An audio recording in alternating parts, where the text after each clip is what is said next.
We'd like to welcome those of you that are tuning in to Panther football here this evening as we adjust our dials here. The captains have already met at half court, at midfield, and looked like the Panthers won the toss but deferred to the second half. So the Panthers will be kicking off here to begin this evening. I want to welcome those of you that are joining us for the final home football game of the season. The opponent tonight, the Tri-State Tigers, a combination of three different schools, one from South Dakota, one from Minnesota, one from North Dakota, hence the name. Teeing it up here, we have Ryan Remley, number 10, one of the seniors playing their last game here at Watertown Stadium. And we're underway with a low kick that's going to roll on the ground. It's touched and fielded by the Tigers at about the 35-yard line. That was number 4, Sam Viger. Falls on it for the Tigers. So that's where the Tigers are going to set up shop. First and 10 on the 35-yard line.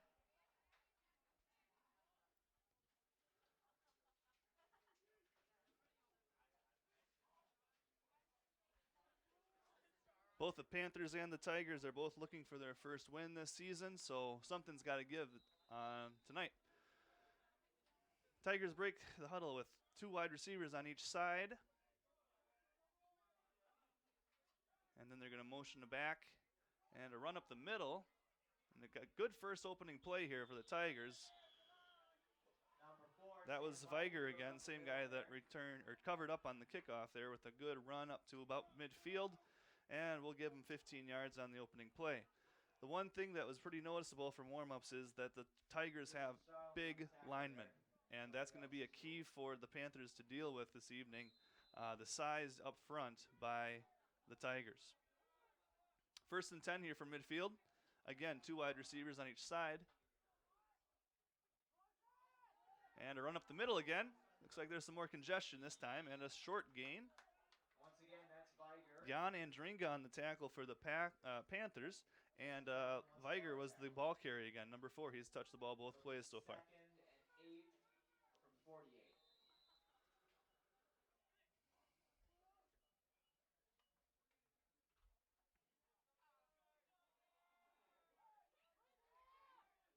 Again, Tigers are going with the 4 wide receiver look. This time the quarterback's going to step back into the shotgun formation, take the snap, and throw a bubble screen out to the right. That's number 9, Brandon Grundwald on the catch, but he's wrapped up for a short gain. Charlie Beck on the tackle. We'll give him a gain of 2. Set up for about 3rd and 6, balls resting on the 46-yard line here. First drive, just barely a minute into the game. Wonder if this is 4-down territory for the Tigers if they don't convert.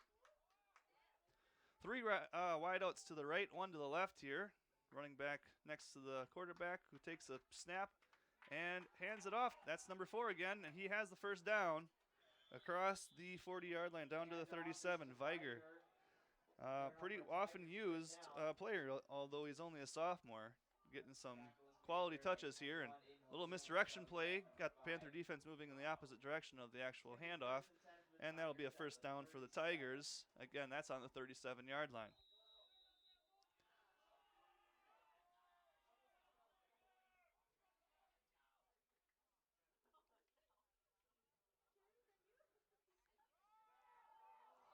Viger, the ball carrier once more.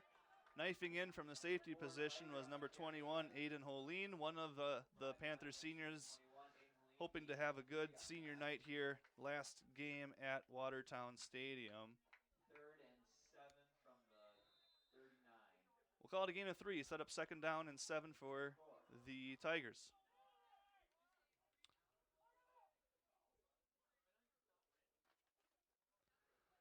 And more pressure up the middle, but the running back gets us away. He's still on his feet, cutting across the defense. And inside the 10-yard line, breaking tackles. That was Viger again. Looked like it was Riley Reisman along with a couple other Panthers who were able to finally corral him.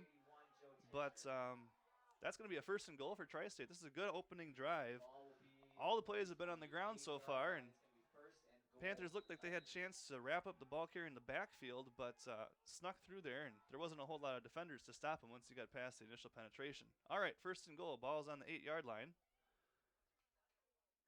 There's some movement up at front. We'll see what happened here. Indication goes against the Tigers. That'll cost them 5 yards. Should put the ball on the 13. 5-yard penalty. Be a repeat of first down. See if the Panthers can take care of that gift and try to have a red zone stop here. First and goal there from the 13. 3 wide receivers, 2 to the right, 1 to the left. 2 backs in the backfield. And another handoff to Viger running up the middle. We have a flag down as Viger fights towards the goal line. Viger on the handoff there. There's a flag on the play.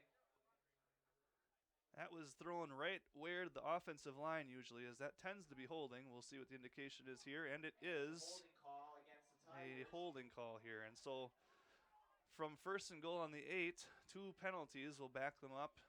Should be a little bit outside the 20.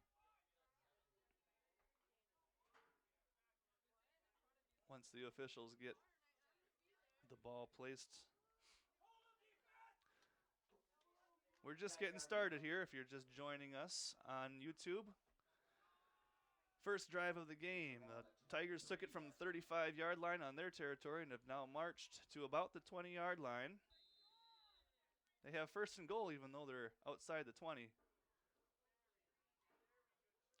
Play action pass this time. Quarterback is under pressure and he slips and he falls. That's going to go down as a sack. The closest Panther to him was Austin Biller, number 51. He's a sophomore from Clear Lake. And the Panthers are able to force the Tigers to go in the wrong direction. Ball is going to be placed on the 29-yard line. So that's about a loss of 10 there. Sets up second and goal. 6. It'll be second and goal to go on the 29. Same formation as the last play. And then Panthers blitz. Doesn't get there. And the handoff went to Viger again, and he fights up the middle for a few. Riley Reisman, the middle linebacker, hanging on to his ankles there, is able to bring him down for a minimal gain. And that sets up third and goal from the 25-yard line. Panthers bring a couple fresh bodies onto the field. Let's try to get the lineman here for this down. Looks like senior Caleb Boyum, number 52, along with number 51. That'd be Austin Biller. Probably expect something in the air here. Panthers have 3 seniors in the secondary, along with Charlie Beck, the junior. So lots of experience out there. And it's going to be a handoff up the middle, actually. A little bit of a different type of play. And a broken tackle. Was he able to stay in bounds? Number 34, Yes, he was. Jared Tangent A broken breaks tackle loose there into by, the end zone for a touchdown try to get for the number here, Tigers. number 34, 25-yard run on Jared that play. Tangent, a big 6'3", 210-pound running back, was able to break through a tackle, and that's a 25-yard touchdown run with 7:30 left in the first quarter. The Tri-State Tigers are the first ones on the board tonight.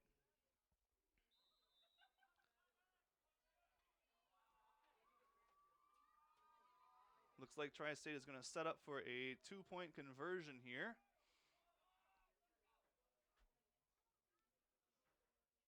And it's a fake.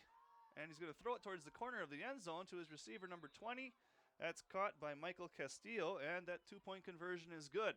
So the score after the first opening drive, Tri-State 8, and the Panthers 0. Point conversion there is complete.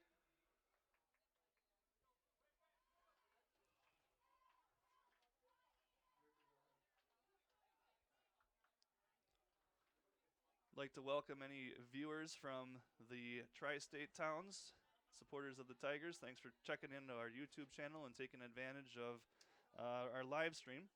We'd like to thank Vast Broadband, internet and cable company here in Watertown, for providing the equipment and the ability to have internet here at historic Watertown Stadium all season.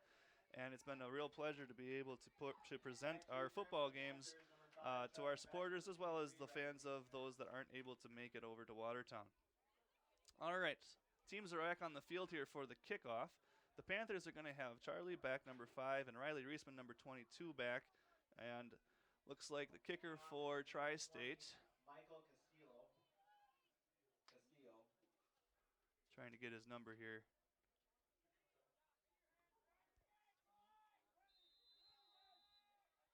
I think it's Blaine Harty. I think it's 28. It's hard to see from my angle. And it's a squib kick, and it's fielded right at the front of the first line of defense. Ryan Remley, the senior, grabbed the high hop, and the Panthers are going to have outstanding field position almost at midfield. Great reactions there by Remley. And the Panthers will have the ball with 1st and 10 on the 48-yard line.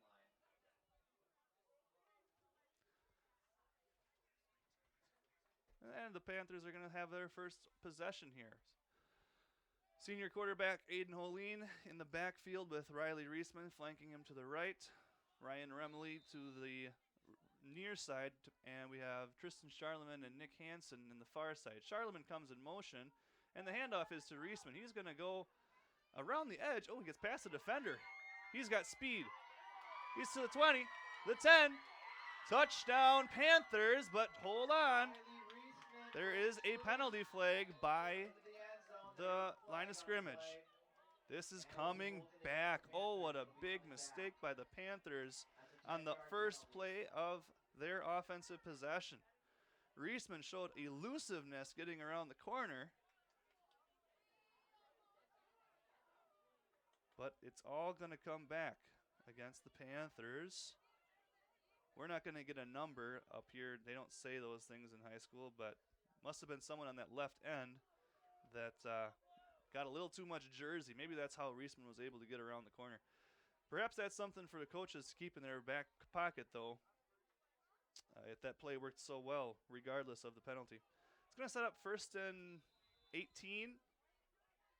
Ball resting on the 40-yard line. Charlemagne comes in motion again. This time Holeen's going to keep it.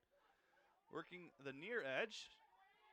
Slipping, but keeping his footing and getting a couple yards is Holeen. Looked like he was trying to use his speed to get around the edge, too. I think that might be a tactic that we see throughout the evening as the Panthers looking to beat the Tigers to the sideline. It worked for Reisman. I know that the penalty held the play back, but we'll see if that's the theme throughout the evening. Tri-State Tigers have 2 defensive linemen, their numbers 72 and 78, that are quite massive, and they're going to be a problem. So they'll have to be able to outrun them. All right, 3 receivers to the left side here for the Panthers. Holeen takes the pass. It's a bubble screen over to Reisman, who makes the catch. And kind of goes against the grain there, against his blockers, and the gain is going to be rather minimal. Give him about a gain of 1. Holeen's first pass of the game is complete. It's going to set up a 3rd and 13 for the Panthers as we tick down to about 6 minutes remaining here in the first quarter. Holeen gets the play in from Coach Schleusner and brings it back to the huddle.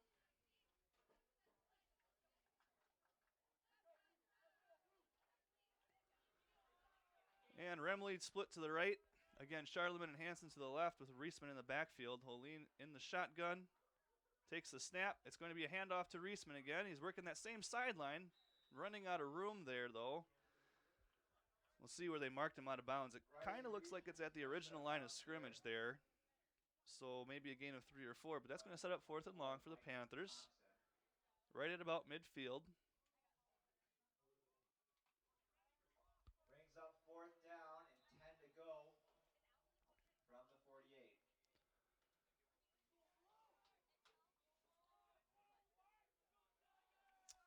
And as the Panthers break the huddle, it looks like they're going to be in punt formation here. Number 33, senior Tristan Charlemagne is back for the Panthers to punt.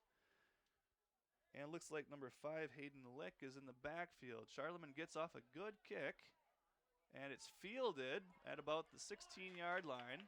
And returned for a short gain, tackled there. Good open field tackle by Aiden Holeen, limiting that return. It's a very calm night. It's kind of a rarity out here in South Dakota. Whatever breeze there is was at Charlemagne's back for that kick, but it's quite minimal. And so the Tigers are going to take over at about the 22-yard line. For those of you that have been listening to Panther games this year, usually we have 2 people on the headsets, but because of different things going on, we only have yours truly in the booth, so I get to be both Joe Buck and Troy Aikman. Hopefully I'm more Joe Buck, though, than Aikman. I'll do my best. All right, Tigers setting up for their second possession. Again, the handoff up the middle. That's Viger. He seems to be the one that's been getting his number called the most here at the beginning. He gets a couple yards out to about the 25-yard line. Give him about 3 yards, and now set up a 2nd and 7.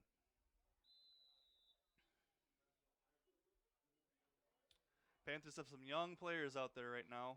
Number 18, Braden Schultz, is playing the line. He's a freshman. Number 51, Austin Biller, is a sophomore. Number 24 is playing linebacker. He's a sophomore. Number 25 is Nathan Bean is also out there. He's a freshman. So lots of youth out on the field for the Panther defense. Knifing through, almost getting the tackle, is Austin Biller. Once again, Viger. But Viger gets past him, and he's going to be close to a first down. Either it'll be 1st and 10 or it'll be 3rd and short. Looks like we are going to have, oh, nope, we are going to get a first down. I thought they would maybe measure it, but nope, they're going to give them the first down yardage. And so the chains will move.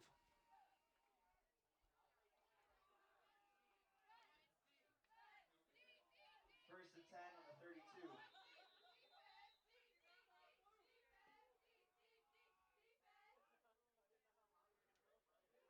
Quarterback keeper this time. Wrapped up from behind by Tristan Charlemagne.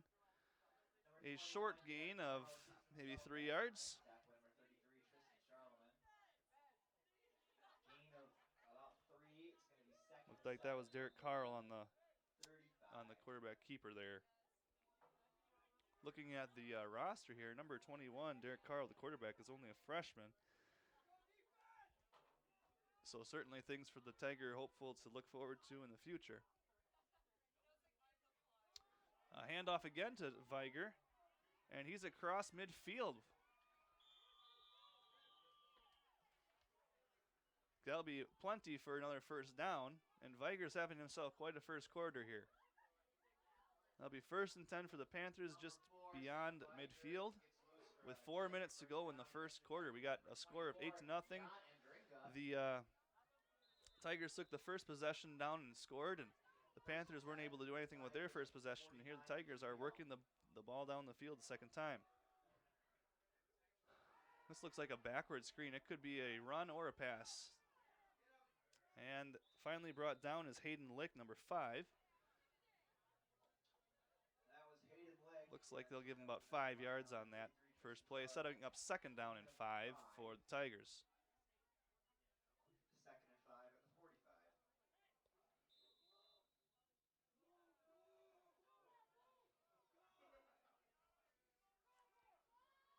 Again, we got 3 men in the backfield this time. And it's going to be Viger with the handoff working the right side. He's got blockers on the sideline, and he's going to be near the 30. It all depends on where he stepped out of bounds. It's going to be enough for a first down regardless. Looks like the ball's going to be spotted at the 33. Gain of 12 on that play. Chunk yardage for the Tigers here in the first quarter. Had success going up the middle, and it seemed like once the Panthers started focusing on the middle the last couple of plays, the runs have gone more to the outside. Something that the Panthers are going to have to figure out. Again, that size up front is a big challenge for these smaller Panthers. Going to have to use their leverage and team tackling. Handoff is, actually no, a fake handoff. And the quarterback keeps it, Carl. And he's going to get about 8 yards there before he's chased down from behind by senior Nick Hansen. Ball's resting on the 25-yard line as we continue. Clock will be under 2 minutes and 30 seconds here by the time this ball is snapped.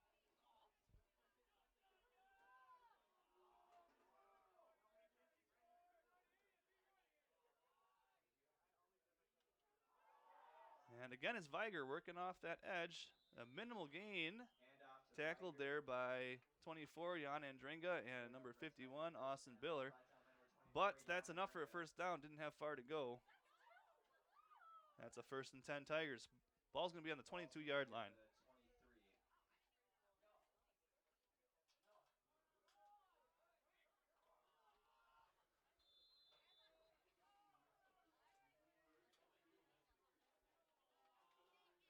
Again, Carl under center. He's going to throw a bubble screen to the left here. And not much work in that time. That was number 9, Brandon Grundewald. He was working against Ryan Remley, number 10. That was a freshman receiver against a senior cornerback, and the senior got the better of him. We'll call it a gain of 1, and that'll set up second down and 9.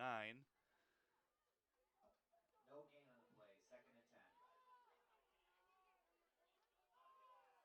10. Again, Carl under center. Pitch to the outside, and it's Viger. He has to navigate back on the inside. Good pressure off the edge by the Panthers. And Viger makes something out of nothing and gets a few. Looks like they marked him down at the 18. Gets about 5. It's going to be. We'll call it 3rd and 5 for the Tigers. 5 to go from the 18. Tackle was made by 81, Joe Tischer. 3rd down.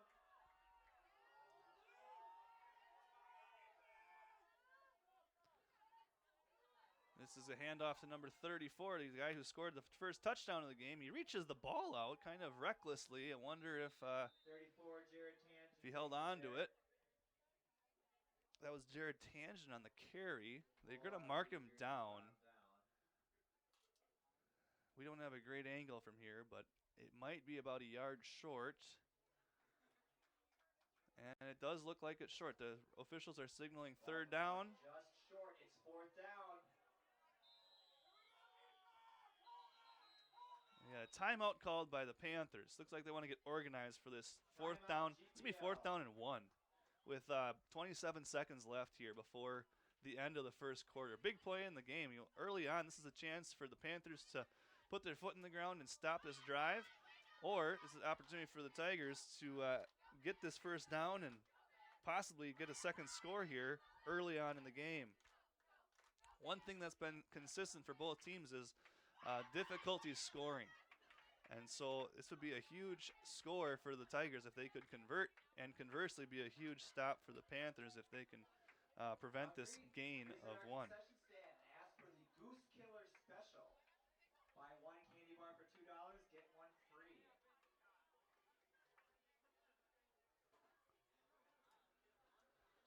We'll see who's breaking the Panther huddle to try to get this stop.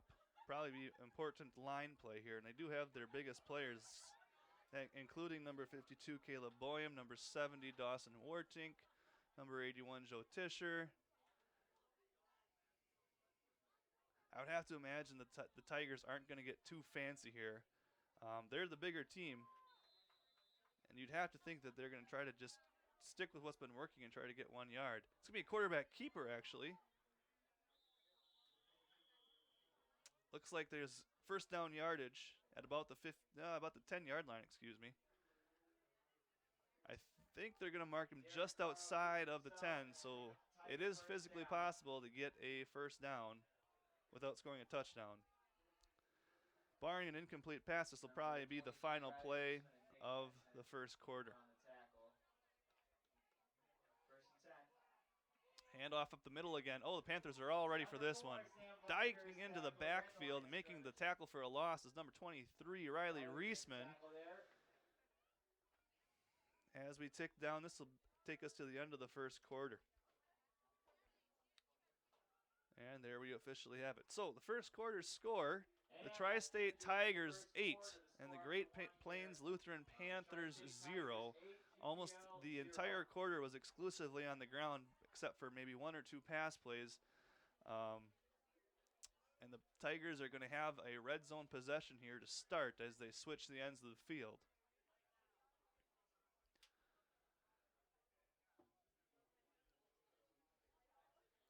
Earlier this week, the cross-country team competed in the conference championships. The girls' cross-country team finished 2nd.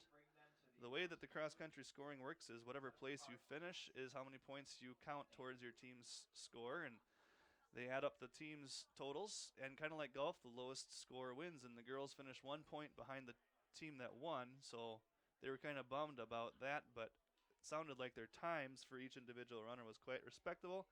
Our boys team won the conference championship for what they tell me is the 15th year in a row, including two runners taking the top 2 spots. So that always helps for the team score when you have 3 total points and 2 runners. Both teams are jogging out onto the field now to start the second quarter. The ball is resting at the 11-yard line after that loss of 1 on the previous play. Second down for the Tigers. It's second and 11, but really it's basically second and goal as the first down stick is right by the pylon. A misdirection play. That looked like a confused play. And making the tackle in the backfield is number 24, Jan Andringa. Sophomore defensive player for the Panthers. He's pretty excited this morning. He actually had 6 stitches removed from his forearm that he received from a tackling accident a couple weeks ago. We played last week's game with the stitches in, and happy to be back to normal, getting those stitches out. Big play for the Panthers. That backs the ball up almost to the 20-yard line. We're going to sweep to the left here, trying to outflank the Panthers, and it might work for a touchdown, as a matter of fact. Viger does find some space out there and scores for the Tigers. Wow, that's very reminiscent of the last drive where the Panthers backed them up the first couple downs, got them to 3rd and long before a big play scores a touchdown.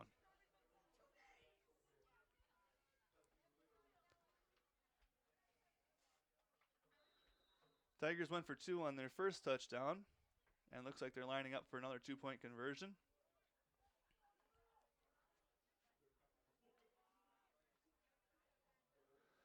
And they're going to throw it again, throwing it over the middle and deflected and incomplete is that pass. That pass was defended by number 4, Nick Hansen, and so the 2-point conversion is no good.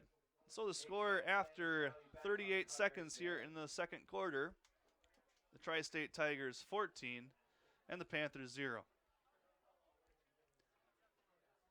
Big score for the Tigers, though.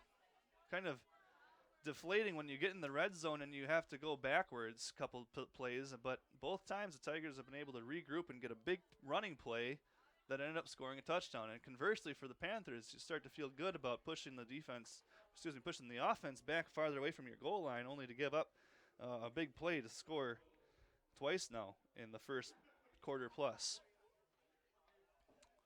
Panthers are set to receive this kickoff. Again, Reisman and Beck are back deep. The last kickoff was a squib kick that was fielded by one of the upmen. Again, number 28, Blaine Hardy is going to take over the kicking duties here. Actually, strike that. There's a new one out there. This is Michael Castillo, number 20. About set to get this play started. Again, it's kind of a squibber. This is fielded by Charlie Beck. He's got a head of steam. And he's across the 40 and out to midfield. Again, the Panthers have outstanding field position. Charlie Beck is a big guy, and once he gets his momentum going, he doesn't go down with just an arm tackle, and he ran through at least one arm tackle there. So we'll see if the Panthers can utilize this good field position.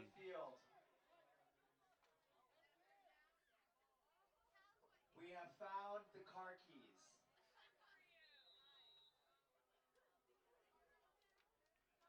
And so the Panthers will pick up their second possession at the 50.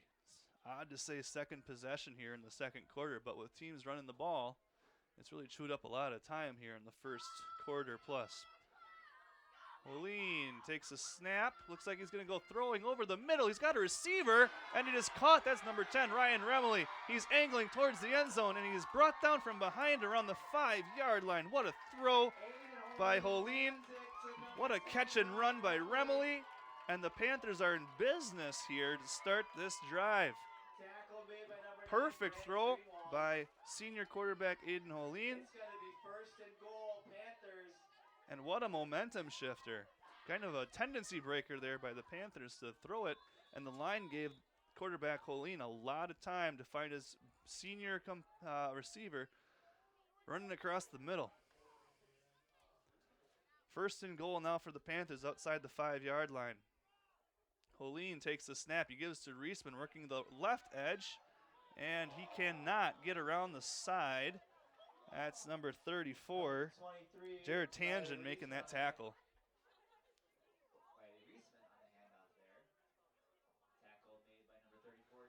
No gain, perhaps a loss of a half a yard there. It's now on the 6-yard line. Second and goal for the Panthers.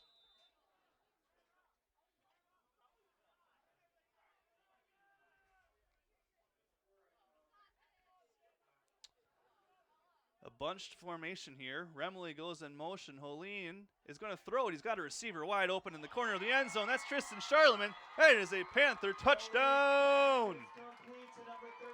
A beautiful play call and a deception by the Panthers. And the Panthers are on the board with 10:14 remaining in the second quarter. So the Panthers turn to the air to try to get some momentum going, and 2 nice passes on that drive result in 6 points. Panthers are going to line up here to kick the extra point. Ryan Remley is the senior kicker. Always a fun play when they try to get 9 men blocked with only 7. And it's a bad snap, but Holeen picks it up, and he's actually going to throw this to Riley Reisman in the corner of the end zone. And that is also a good conversion. There is a flag down near where the ball is snapped. So hold those 2 points for just a second. We'll wait till we get a signal here.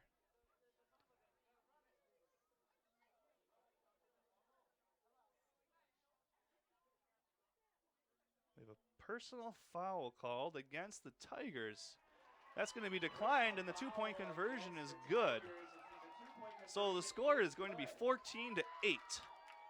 And there was one other signal that the official said they may actually apply this penalty yardage to the kickoff. We'll have to wait and see.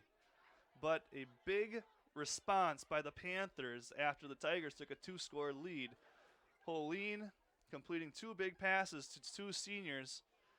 To 2 seniors, to Remley and to Charlemagne, and the Panthers are on the board. It's nice to see the Panthers score. They've been playing some tough teams the last few weeks, and they haven't had a chance to score many points. So it does look like the 15-yard penalty is being applied to the kickoff because the Panthers are lining up beyond midfield here. So perhaps this could be an opportunity for Remley to put a big foot into this and get it into the end zone for a touchback. We'll see what the Panthers have planned. Back to receive number 5, Hayden Lick, and number 20, Michael Castillo. Ryan Remley on the kickoff. Castillo and Lick are the 2 deep men for the Tigers. They're standing at their 5-yard line, and Remley is going to give this one a boot. It's going to squib along the ground, and it's picked up at the 5-yard line, and he's not going to go very far. It's going to be a backed up start for the Tigers. Looking who's getting out of the pile. Castillo is the ball carrier, and Jan Andringa again is everywhere for the Panthers. He's made about 4 or 5 tackles already today. Ball's resting at the 14-yard line. It's going to be 1st and 10 for the Panthers with 10 minutes and 8 seconds remaining here before halftime. Our score again is 14-8 with the Tigers leading. So we'll see if that touchdown gives the Panther defense a little bit of extra oomph. Viger again with the ball carrier, and he has some good blocking up ahead, working that right edge of the line. Number 4, Sam Viger keeps it, or gets the handoff. And he's going to have a first down yardage there. Ball is resting about 26-yard line. Give him a gain of 12. Good patience there by Viger. It kind of looked like the Panthers had him surrounded there for a while, but he let his blocks develop and ended up getting a nice gain. First down and 10 for the Panthers.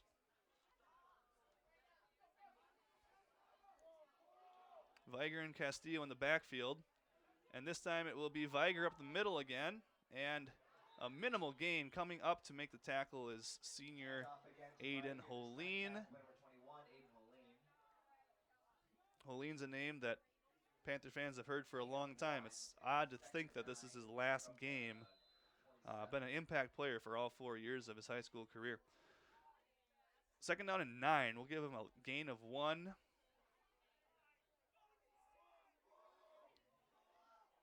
And again, the Tigers in the same formation. And we have movement up at the line.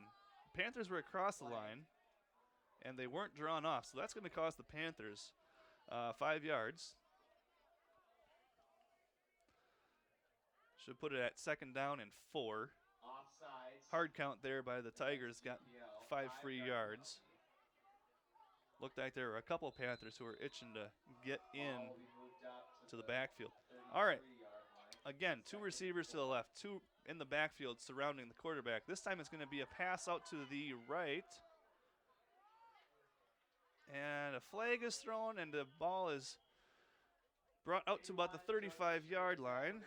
Joe Tischer on the tackle for the Panthers, but there's lots of laundry on the field, and we'll have to sort this out.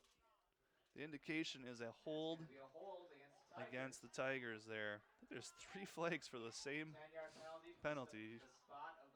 If you're going to commit a penalty, you definitely want to do it not in front of the officials, because 3 different guys had that one. So they mark that off against the Tigers, and that'll set up second down and 12. Clock is stopped at 9 minutes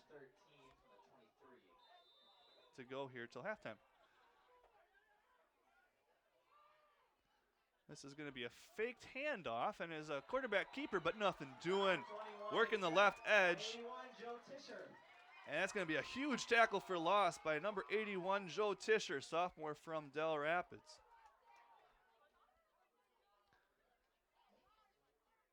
Brings up third and long, about 3rd and 20. Perhaps 3rd and 19 officially for the Tigers. This is a good place to be on defense, but if you've been following along with us, you know that both of the scoring plays by the Tigers have been from about this yard and distance away from the first down. So important for the Panthers to finish the work that they've done here in the first two downs of this set. A misdirection play here. Oh, and they had something working in the middle of the field. The pass was intended for number 5, Hayden Lick. And if he catches that, they have a chance to pick up the first down. Obviously, pass is going to be incomplete and set up 4th and quite long. And being backed up inside their own 20, this is definitely punting territory for the Tigers. Back to receive is number 21, Aiden Holeen. And back to kick for the Tigers, looks like that's number 4. That's Vigor. So that's the main running back, so you never know if there'll be a fake. But considering how far they have to go, I'd imagine, and there goes the kick. It's a low quick kick that's going to roll.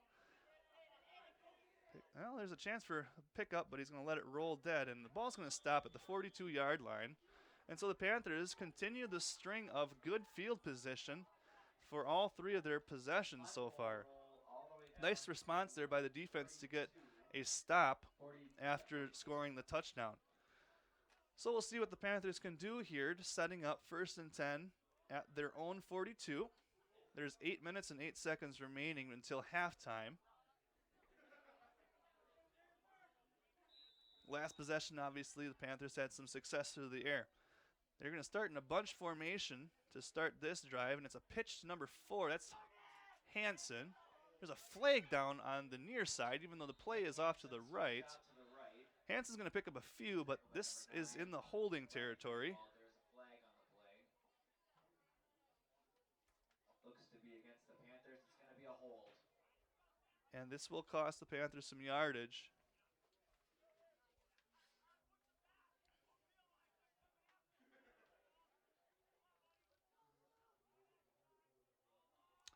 A little bit of a discussion on the field here. Coach Schleusner wants to know what's going on with perhaps the decision to call the penalty. As they mark off the penalty yardage, the ball is going to be placed at the 34-yard line. That'll set up 1st and about 18. 10-yard penalty. It's going to make it 1st down from the 34. And this is quite a long discussion here. And finally, looks like we've got a resolution, and be 1st and long here for the Panthers. Helene brings in the play.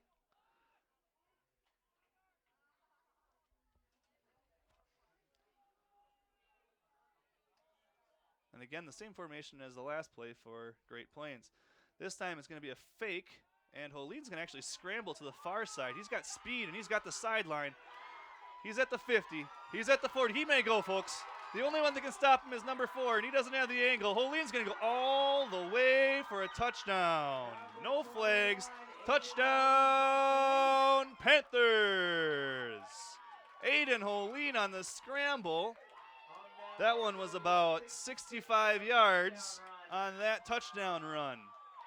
Holin was going to go and pass it, but he realized that he didn't have anything open on the left side, and with all the routes running to the near side as you see it on your screen, that left for not a lot on the weak side, and the senior showed off his dynamic playmaking ability there. So that ties up the score at 14, and the Panthers are going to go for the extra point again and try to take a 1-point lead. Remley is the place kicker. This time it's a good snap. The kick is away, but there is flags on the play. It looks like illegal procedure, false start against the Panthers.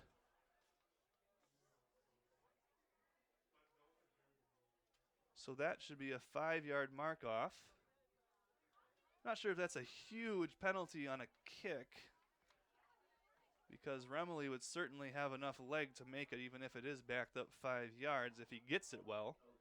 I suppose it does have an effect if there's a bad snap and they're trying to make something out of nothing like they did in their last 2-point conversion. So the lines are down again, and so the kick will come from the 15-yard line instead of the 10.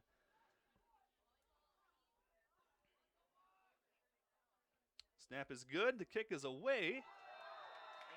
And it's good. And so with 7 minutes and 31 seconds remaining in the second quarter, the score now reads Great Plains Lutheran 15, Tri-State 14. A lot of excitement here in the stadium with the last 2 possessions by the Panthers. And as we mentioned at the beginning of the broadcast, both of these teams are going to be looking for their first victory on the year. As you looked at the common opponents that these teams have played, the scores have been pretty similar. And so it really doesn't stand as much of a surprise that after about 20 minutes of football, we're 1 point away from each other. And so the Panthers are all fired up. They're ready to go. Tri-State will take the field here and get ready for kick return. And the man who gave the Panthers the lead just moments ago, Ryan Remley, is set to kick off for the Panthers. Back deep for Tri-State again are the same 2 as before. That's Lick as well as Castillo. So a little pep in the Panthers' step here after 2 touchdowns in the first half of the second quarter. And Remley addresses the ball and gets off a kick that's going to carry down and bounce at the 15 and go straight up in the air. It buys the Panthers some time to get down there, but now they got to make the tackle. And the tackle is made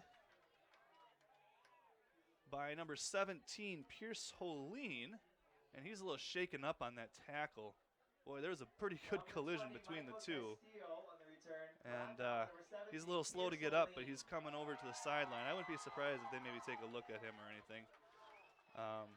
But a really important tackle. If he didn't make that tackle, there was a lot of space on that far side. Ball's placed on the 24-yard line where the Tigers are going to take over here. Again, we're 7.5 minutes to go here in the second quarter. So we'll see how the Tigers respond to 2 quick scores, and this is probably a good way to go. Go to the guy that gave you the lead. This is Viger working the edge. He breaks 1 tackle and is across the 40-yard line, and he's going to have about a 20-yard gain to start off this drive for the Tigers. 15 yards, first down for the Tigers. Ball's going to be placed at about the 43. Again, Viger, he's only a sophomore, but he's showing some elusive moves out of the backfield. Ball at the 42. And so the Tigers are going to take That first down snap from there. This is going to be another one of those bubble screens out to the left. And again, there's not a lot on the edge. Pass complete to Greenwood. Jan Andringa was the first Panther there, but he had help from Ryan Remley and others. Number 10, Ryan Remley, and number 24, Jan Andringa made the tackle. I believe that the receiver was Grundwald. I couldn't get a good number on that one, but they'll give him a gain of about 2, setting up second down and 8.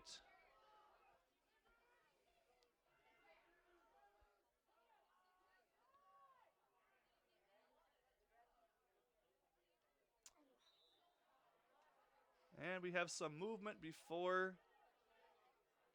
And it looks like the Panthers were offsides again. Against GPL. So that'll cost 5 yards and make second and long into second down and short as the ball inches closer to midfield. 5-yard penalty. Moves the ball to the 49. It's going to be second and 3.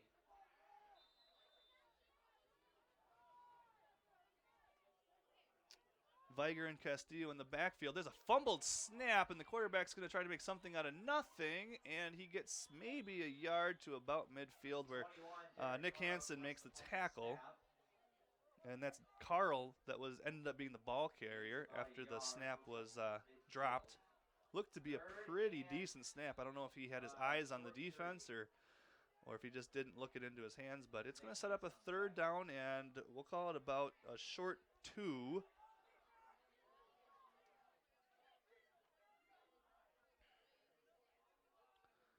This snap is handled a little better. It's a zone read, and it's going to be a quarterback keeper at the end of it. And Carl looks like he's going to be right at the sticks. We'll see where they end up spotting his forward progress. And they, let's see here. They are going to call for the sticks to come in and measure this one. And so while we have a little bit of a break in the action, we can get you caught up to speed here. Tigers scored the first 2 touchdowns of the game, both with long third and goal runs of about 20 or so yards for each. Try to remember. I believe the first one was by Tangen, number 34, and then the second one was by Sam Viger. And the sticks come out, and it looks like they're just inches short. It's going to bring up 4th down and inches. After the 2 touchdowns by the Tigers, the Panthers responded with 2 touchdowns of their own. One was a pass from Aiden Holine to Tristan Charlemagne in the corner of the end zone, and the second one was a long quarterback run by Holine as the sticks get set up. 4th and inches. Boy, this would be a quarterback sneak territory if I ever seen one. They went quarterback sneak on a 4th and short earlier. They just need a couple inches. They're going to go into the backfield and almost a tackle for a loss there by Jan Andringa, but the ball carrier is going to get about 5 yards. And again, that's Viger. Seems to be the person they go to whenever they need a big play. So that's a first down for the Panthers. Tackle on the play was by number 18, Braden Schultz, one of the Panthers' freshman players. So the Tigers, get a fresh set of downs on the 44-yard line. Handoff up the middle. That's big number 34, and he breaks the tackle. He's angling towards the sideline. He tries to stay in bounds, and he's brought down inside the 5, but there is laundry on the field. We'll have to take a look and see what this play call. That's a big run there by Tangen, but there is an illegal block by the Tigers. So take away about a 40-yard gain, and now that makes both sides have had either a touchdown run or a near touchdown run of exceptional length taken back by penalty. If you recall, the Panthers' first play from the game would have been a big touchdown run by Reisman. But that came back on a penalty, and now I guess you could call it even. Both sides have committed a penalty that takes away a huge potential scoring play. So the ball is placed back at the 47-yard line, and it'll still be first down, but it'll be about 1st and 14 now as the Tigers take over here. Clock winds under 5 minutes on this play. Well, no it won't, because we're going to have a stoppage as the Panthers call timeout. So the clock reads 5 minutes and 7 seconds remaining, and the Panthers have a 1-point lead, 15-14 over the Tri-State Tigers. As I mentioned, this is the final home game, and so it is senior night, it's parents' night, so if you stick to your computer monitor, as halftime rolls around, you will see our parents for our football players and our cross-country participants being introduced.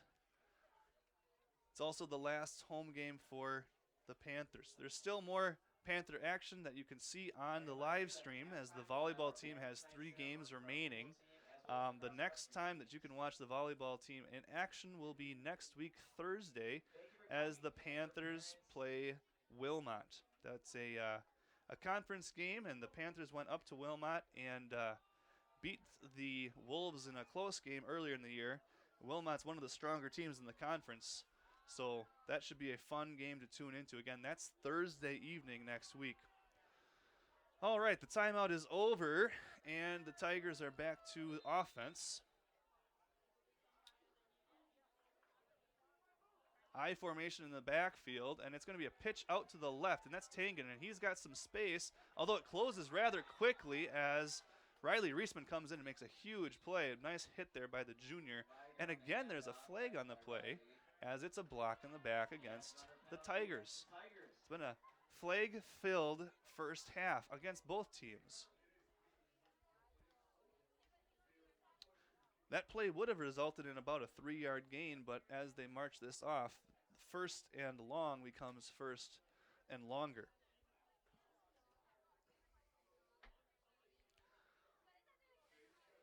This is the part where I wish that they could just ask the coach rather than having to talk to the players, because it really slows down the high school game. But they officially need the word from the captain to accept the penalty. Of course, the penalty is going to be accepted. But formalities are formalities. And now the ball is placed at the 43-yard line of the Tigers. So back across midfield in the wrong direction for the Tigers. And it's still first down. It's about 1st and 22. And this is going to be number 34, Tangen, who's got a lot of traffic in the backfield. And he's going to be dropped for a loss. Getting in for the Panthers are seniors Caleb Boyum and Tristan Charlemagne, who bring down the big back. And he loses about 2 or 3 yards on that play. Panthers did a nice job of bottling up the middle. Looks like Tangen usually wants to, because he's bigger, he wants to get up and down the field and get his momentum going, which isn't a bad idea. But when it's not there and he's forced to run more east and west, he kind of loses that momentum. And that's why that play ended up being a tackle for a loss. So it's second down now, the ball resting on the 40-yard line. 3 receivers to the near side, 1 to the far.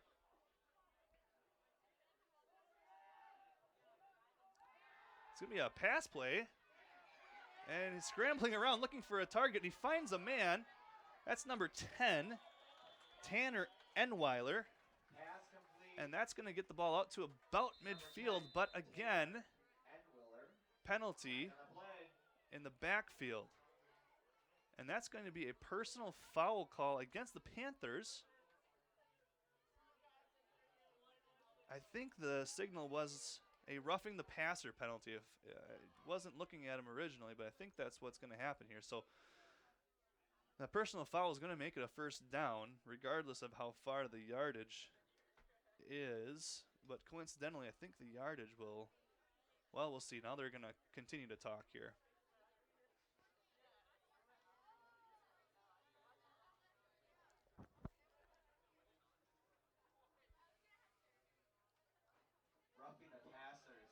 Looks like they're going to put the ball down at the 45 of the Panthers. I think they still have some work to do to get the... I would imagine with it being a personal foul, it has to be a first down, an automatic first down. But the yardage, because it was second and so long, a 15-yard penalty doesn't even get it to the sticks. All right, now we're going to have another indication. There we go. It's an automatic first down.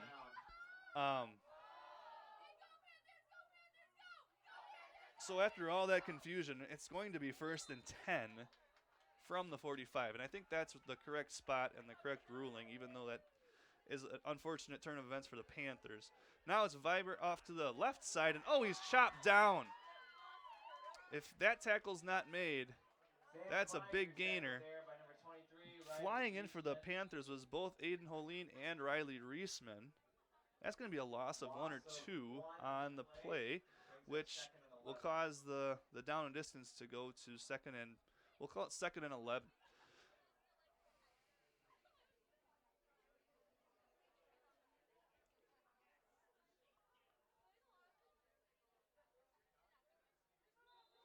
And they wind the clock here as we get close to 3 minutes and 30 seconds before this ball is going to be snapped. Tigers looking to put some points on the board here before halftime and retake the lead. Obviously, the Panther defense trying to prevent that. 2nd down and 11 for the Tigers. And this is going to be a keeper by the quarterback for a few yards. That's Carl on the carry. Carl keeps it up the middle himself. Give them about 3 or 4. Tackled by Nick Hansen and Joe Tischer. Gain of about 4 on the play. It'll be 3rd and 8. Joe Tischer and Nick Hansen were the Panthers that combined for the tackle there. 3rd and 8 for the Tigers. Ball resting on their 43-yard line. Again, this could be 4-down territory, depending on how this play goes. We'll see what happens here. 2 receivers to the right, 1 to the left, 2 running backs behind the quarterback here, as it's a handoff right up the middle, and with speed, that's a 1st down run for Viger. He saw some daylight right up the middle and just kept on going straight down the middle of the field until he was tackled. And that's going to be a big gainer. That moves the sticks. And it's going to be 1st and 10 for the Tigers, and the ball will be at the 28-yard line.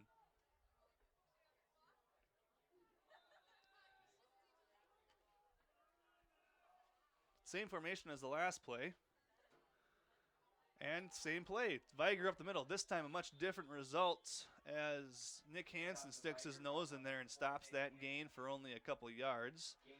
We'll give him 3 and put the ball at the 25-yard line, setting up 2nd down and 7.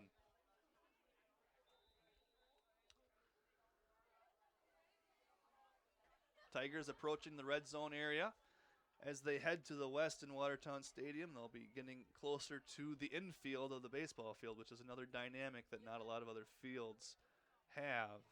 This is the pitch play off to the near side, and great pursuit by the Panthers, by the Riley Reisman, the linebacker, and Aiden Holine from the safety position coming in and making the tackle.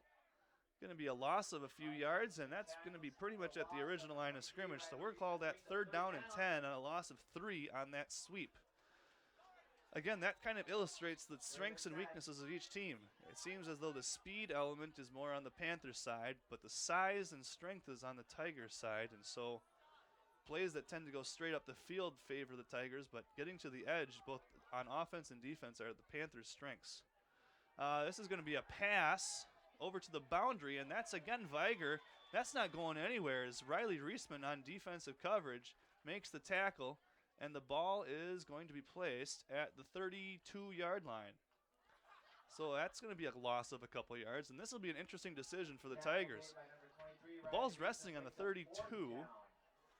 Do you try to punt and pin them deep?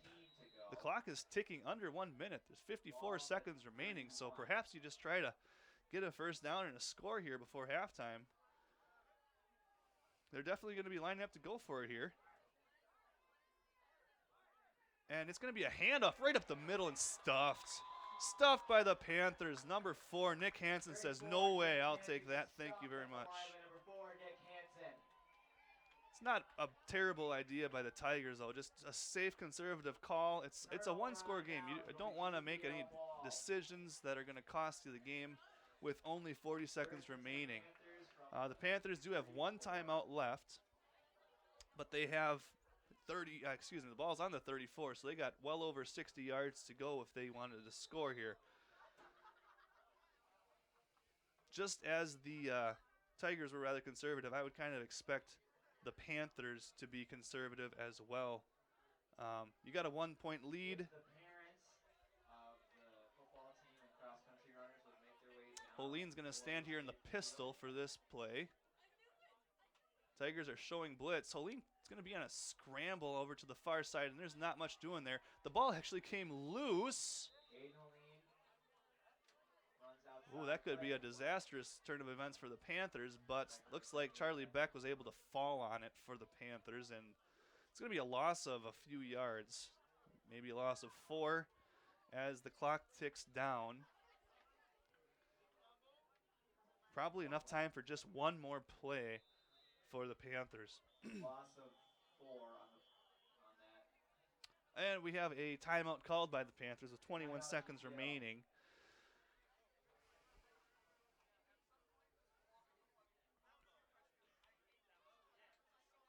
Well, let's see what Coach Schleusner has in his back pocket for a 70-yard play. This is about where the ball was for Aiden Holeen's quarterback scramble that resulted in the second Panther touchdown. But you have to think that the Tigers are going to be in some sort of a prevent, just not giving up any major plays. Yardage doesn't kill the Tigers here. It's only a score.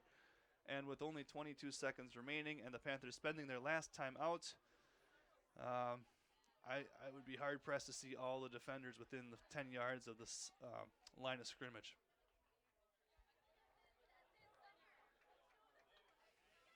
It's been an entertaining first half, though. Tigers started out with a bang with 2 marching, slow, methodical drives that just kind of shoved right down the Panthers' throats. And it kind of looked like, well, this might be a long, slow grind for the Tigers, but a quick strike by the Panthers through the air and then a quick strike through that quarterback scramble has the Panthers with a 1-point lead as we approach halftime here. All right, 3 receivers spread out to the left of Holeen. He takes a snap. He's going to scramble right, and he's going to run out of bounds near the line of scrimmage. We'll see again where exactly he ran out. Being that he went out of bounds, the clock will stop. 15 seconds on the clock now. We'll call it a no gain on the play. Third down. It's going to be third. Well, they move it back about a yard, so technically that's probably a loss of 1. 3rd and 15 for the Panthers. 14 from the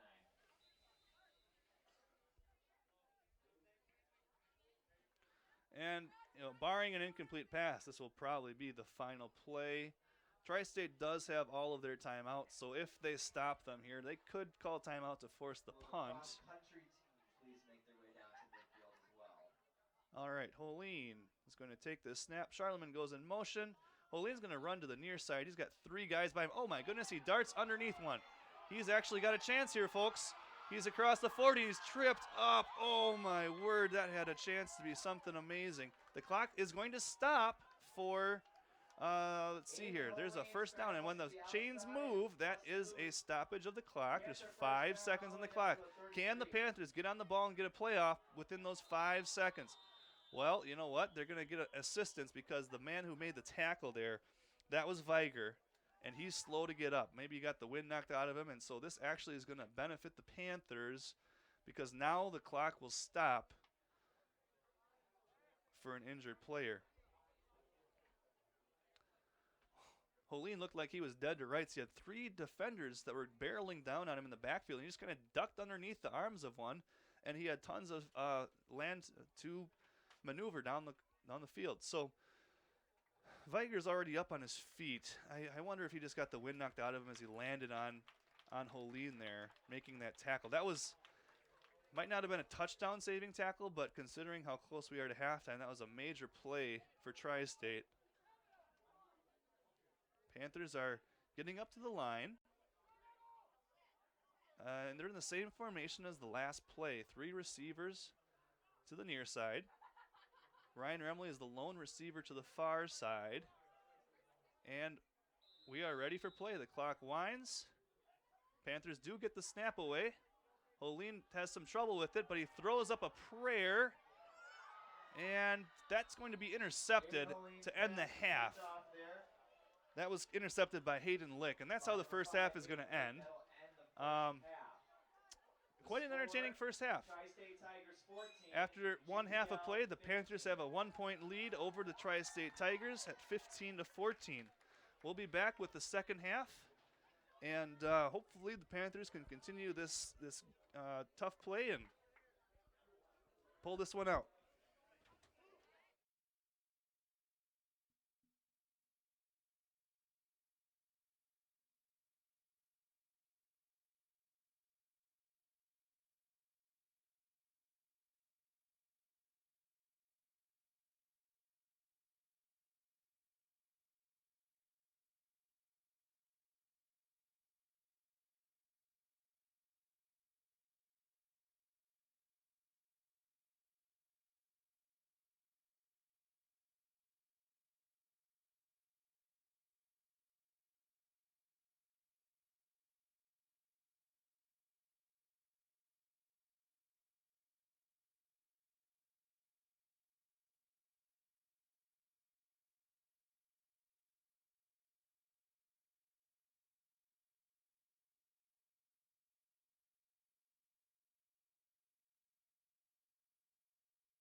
And we're almost set for the second half of action here at Watertown Stadium.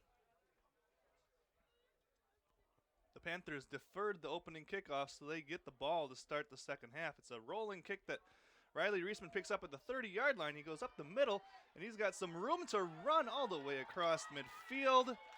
Nice return of about 24 yards by Reisman. And again, a theme of the first half was the good field position to start their drives for the Panthers. This one starting in plus territory. I would have to imagine that both halftimes for both sides were pretty spirited, as both teams, certainly being that this is a one-score game, have to feel pretty good about their chances of coming away with their first victory of the year.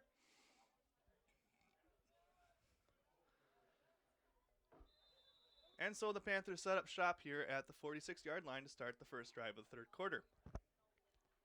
Holine's going to roll out to the left. He's looking for his receiver. He's got a man, and it's a diving attempt and an incomplete pass. Senior tight end number 33, Tristan Charlemagne, was out in open, but Holine's pass led him just a little too far towards the sideline. Panthers had a chance there on that first down pass. That was really where the Panthers excelled the most on offense, aside from a few QB scrambles, was throwing the ball. The line has been giving Holine enough time to find receivers downfield. So we'll see if the Panthers make any adjustments to that in the second half here. Charlie Beck goes in motion. He's going to get the handoff, and he's going up the middle with a head of steam. Not often used runner there. And that's this first down yardage. That's going to be a gain of about 11 for Beck. He's a bit of a bigger body, so if you can get him with his momentum going downhill, he's a tough guy to tackle. The line of scrimmage will be the 35-yard line. First and 10 for the Panthers here. We are just underway in the third quarter.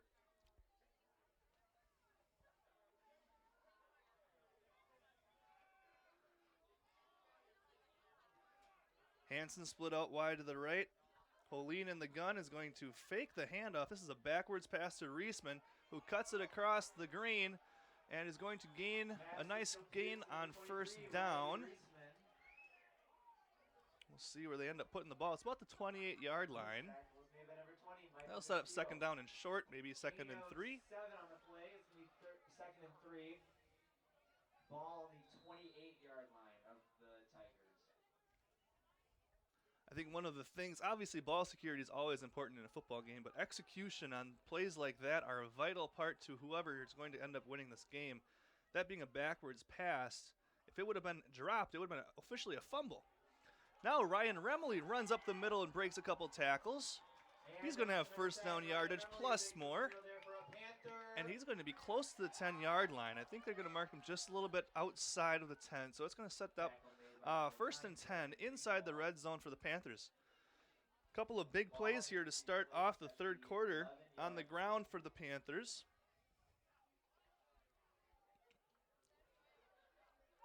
And officially it's going to be first and 10 from the 11. Holine again in that pistol formation with two runners behind him. Remley's going to get it right up the middle. He's going towards the goal line. He dives, and he's into the end zone for a touchdown. Touchdown, Panthers! With 10:29 remaining in the third quarter. Wow, that was some quick 1, 2, 3 right up the middle runs by the Panthers, and they marched right down the field. And now we'll have the extra point attempt as Remley, the touchdown scorer, is going to step off his paces for the extra point. As you can see, he's on the infield dirt, so we'll see if that has any effect on the outcome. Oh, good pressure right up the middle by, that'd be number 72. That's Abel Perry, a big lineman, a senior, and good penetration is going to stop that kick. So that drive results in a 6-point possession for the Panthers, but puts the score at 21-14. As I mentioned, we're just barely got started here in the third quarter.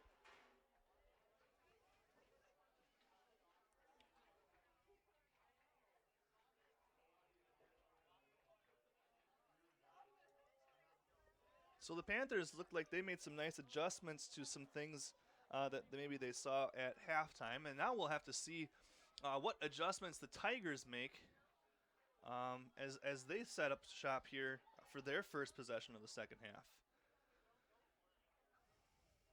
As I mentioned, execution is going to be a vital part to whichever team comes out ahead here. And high execution there on that first drive by the Panthers, keeping the ball on the ground and pushing it into the end zone. We'll see what Tri-State has here after the kickoff. Remley is set to kick off here, and it's going to be a roller on the ground, and it's fielded about the 35-yard line, and he'll bring it across the 40. That's Viger again. And so pretty good field position here for the Tigers to start off their first possession of the third quarter.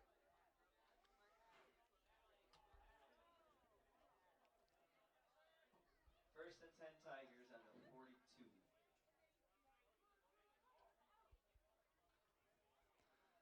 Certainly seemed like the Tigers' best offense was handing it off to both Viger as well as Tangen, number 34. 4 and 34 are the ones that really did give the Panthers the most problems in the first half. And we're going to have a quarterback keeper. I don't know if there was some miscommunication or if that was the design of the play. It's not going to go for, looks like, any gain, as they look like they're standing right at the line of scrimmage. So that was Carl. Again, he's only a freshman. Just a young team altogether. That's one of the things that these teams have in common. Certainly this being senior night, the Panthers do have a handful of seniors that have been instrumental in the past few years and the successes of the program, but a lot of youth, and that's been one of the challenging things for the Panthers, and I have to imagine that that's the same story for the Tigers, considering how young they are. Here's a swing pass and a broken tackle, but only one broken tackle as number 9 there, Brandon Grundewald, makes the catch, and Nick Hansen on the tackle. That seems to be their favorite passing play. That's all they've shown really so far. And with a young quarterback, that's not really surprising. Get the ball out of his hands and into a playmaker's hands and see if they can make some people miss on the perimeter. But that's going to set up a 3rd down and 6 here as the ball's resting on the 46-yard line. An important early third quarter play for the Tigers. Oh, it's a fumble. Ball's on the ground. There's a lot more Panthers by the ball than anything. We'll see what the ruling is here. And it is Panther football. The fumble was recovered by number 24, Jan Andringa, continuing his great game on defense.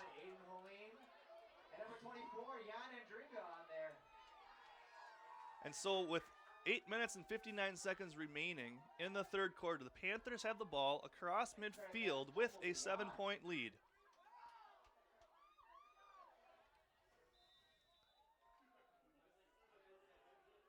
Well, could be another turning point in the game. Can the Panthers put on another score, or can the Tiger defense stiffen and keep this a one-score game?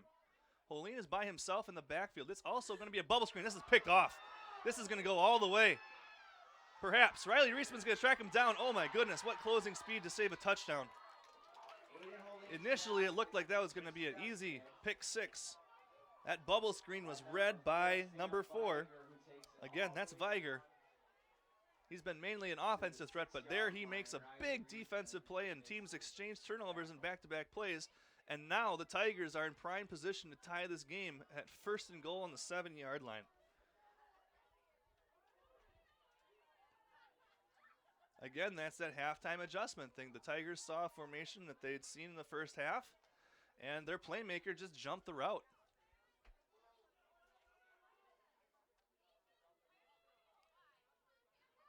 All right, sides are set, and it'll be 1st and goal. Viger right up the middle. And he's close to the goal line. Looks like they're going to mark him down at the 1. Handoff is to Viger. I would have to imagine that the Tigers aren't going to do anything fancy here. Put it in your playmaker's hands and try to punch it in and see what happens with the point after. Again, the Panthers have a 7-point lead. But the Tigers are threatening to tie this thing up or possibly even take the lead if they can get a touchdown and a 2-point conversion. The handoff is going to go to the deep back again. That is Viger, and he plows into the end zone. Tigers get a touchdown off of that turnover. And the handoff to Viger. Kind of poetic that Viger gets to finish off the drive after that interception. It looked like he was going to score originally, but a couple plays later, he's into the end zone, and the Panther lead is cut down to 1 with what I would have to imagine is a 2-point conversion attempt, because that's what they've been doing in the past 2 scores.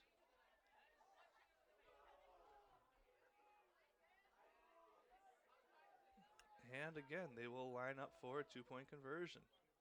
A little bit of miscommunication here as the Tigers are trying to get set up in the proper formation. Now they are set. And it's a Viger up the middle. Same play as the touchdown. He's close. What are they going to rule? The officials are running in. This is a big call. Whoever, if this is good, it's a Tiger lead. If it's not, it's a Panther lead. Looks like it's going to be short, and the Panthers hold on the very important 2-point conversion play. So, a lot of action here to start off the third quarter. Panthers get a big score, and the Tigers respond and get an interception, which eventually leads to a score. But the score, as it stands right now, the Panthers 21 and the Tigers 20. Calendars. You got nothing better to do on Wednesday afternoon. Our cross-country team will be up in Webster, competing for the chance to go to the state.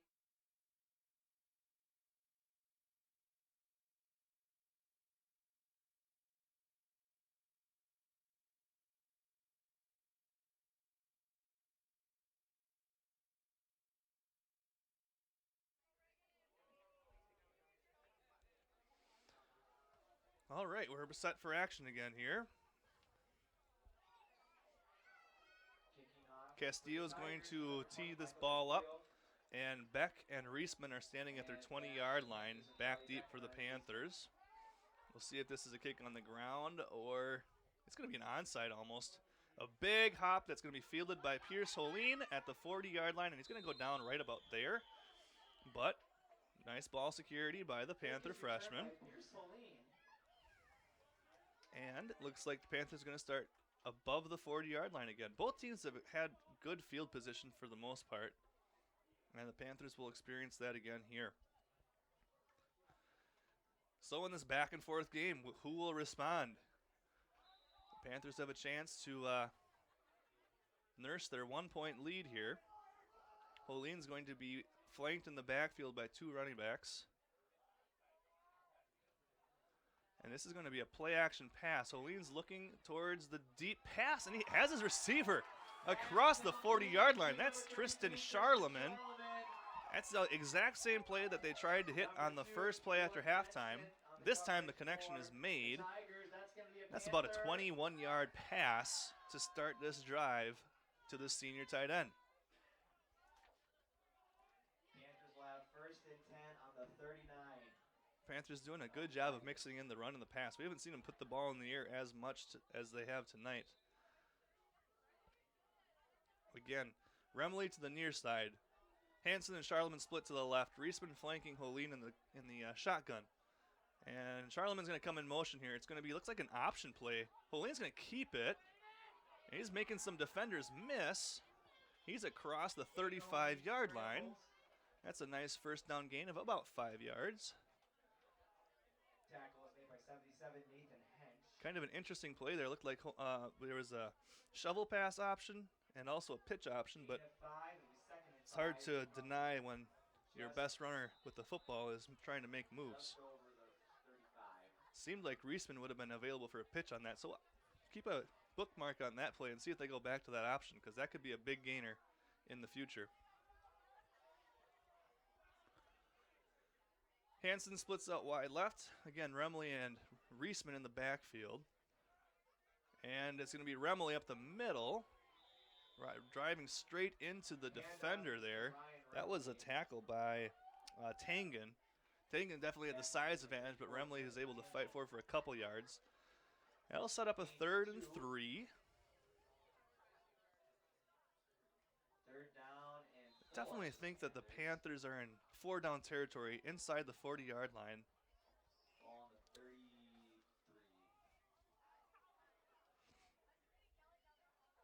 Same formation as last play. And this time, Holine's going to pitch it out wide, and Reisman's got the first down and more. And he's crushed into there beyond the first down marker. To 23, Riley Reisman. Nathan Hench was there along with another teammate. Looks like Quentin Haugley.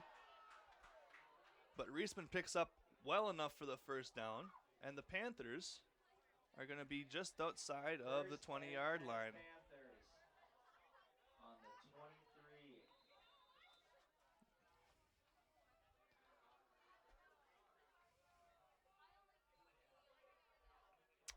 Receivers on both sides this time for Holine. Reisman behind him or to the side of him, and the give is actually it's a fake, and Holine's going to keep it. That's going to be a shorter gain. Gain of a few. That was a tackle by the big nose tackle, number 72, Abel Perry. Abel Perry's got about 100 pounds on the quarterback there. We'll call it a gain of 3 yards on first down, setting up 2nd and 7. Clock ticking down again with both teams running so much. The clock just keeps on rolling. We're at 5.5 minutes remaining here in the third quarter. Panthers leading by 1, trying to add to that lead. Holine in the pistol. He's going to look to put it in the air. He's got a receiver deep, but the pass is underthrown and knocked away. Hansen was open, but Quentin Haugley recovered and knocked the pass down. That's going to set up 3rd and 7. Broken up by number 6, Quentin Haugley. Haugley's only a sophomore, but good ball skills when the ball was in the air. Looked like the ball kind of fluttered on Holine a little bit there and allowed for the defense to catch up to the pass.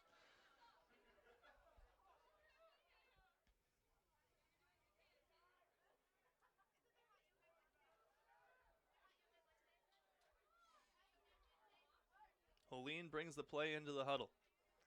Big play in this game.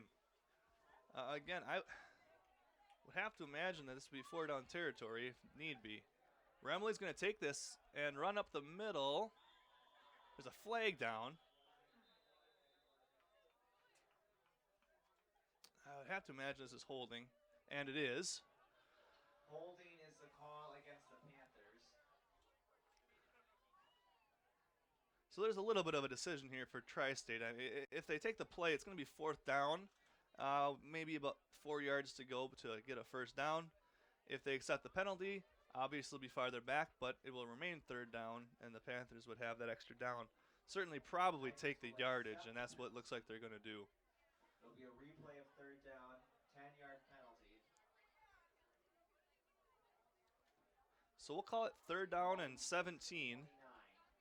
and the ball's on the 29-yard line. And 16 to go. Have to think that the Panthers might look to put this in the air. They've had some success throughout the evening trying to hit targets to the air. We'll see. Again, yes, they're going to look for the air. Over the middle, Hansen's open, and it is caught for a touchdown, Panthers! Aiden Holine finds his fellow senior running across the middle of the end zone, and that is a big strike for the Panthers. Looked like Holine wanted to go to his tight end receiver on the left side, but realizing there was like 3 men on him, he gave his other receiver on the other side a chance to make a play, and the back judge almost got in the way of that play. He looked like he was trying to play some defense too. But the catch was made, and here the Panthers are going to go for 2 points on this conversion. Holine's got a lot of pressure right up the middle. He's actually able to escape, and he flips the ball out, and that's Charlemagne wide open for the 2-point conversion. What a play by the quarterback. How he did not get taken down is beyond me. But the Panthers are able to convert and pick up 8 points on that drive, and the score now reads 29-20 in favor of the Panthers. with 4 minutes and 51 seconds remaining here. This back and forth action is really something else. Each team has made some huge plays here in the third quarter, and that certainly is something we can look forward to for the remainder of this game. Upcoming events for the Panther Athletics. The next day that we have school is actually Wednesday with teachers' conferences on Monday and Tuesday. On Wednesday, the cross-country team is going to be competing in the region meet, trying to qualify for state. And that meet is going to be at Webster's Golf Course at 1 o'clock. So if you're in that area and you want to watch some good cross-country races, both the boys and the girls teams are looking to certainly qualify individuals as well as possibly even their own teams to get to state. Bramley's kick is going to bound well into the end zone. As soon as the ball touches the end zone in high school, it's an automatic touchback. So the ball will be placed at the 20, and that's where the Tigers are going to take over. Now they're down by 9 points. There's certainly plenty of time left in this game, but you would think that they would want to have an answer for the Panthers' touchdown drive. They're going to have to go 80 yards in order to do so.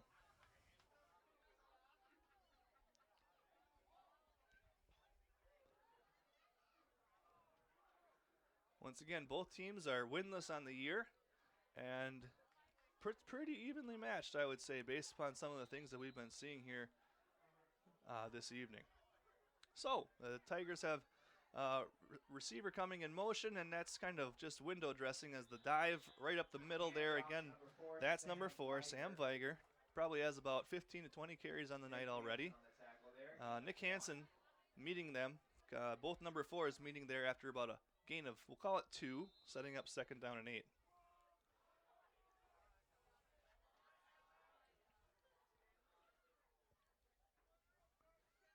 Tigers break the huddle now, and 2 runners are in the backfield. And it's going to be a quarterback keeper, not much working there. Many Panthers in the backfield. Looks like Nick Hansen is the one that finally wraps him up. And that's going to be about a loss of 1. Well, yep, about a loss of 1. We'll say that's 3rd and 9 now. No gain on the play. Brings up 3rd down.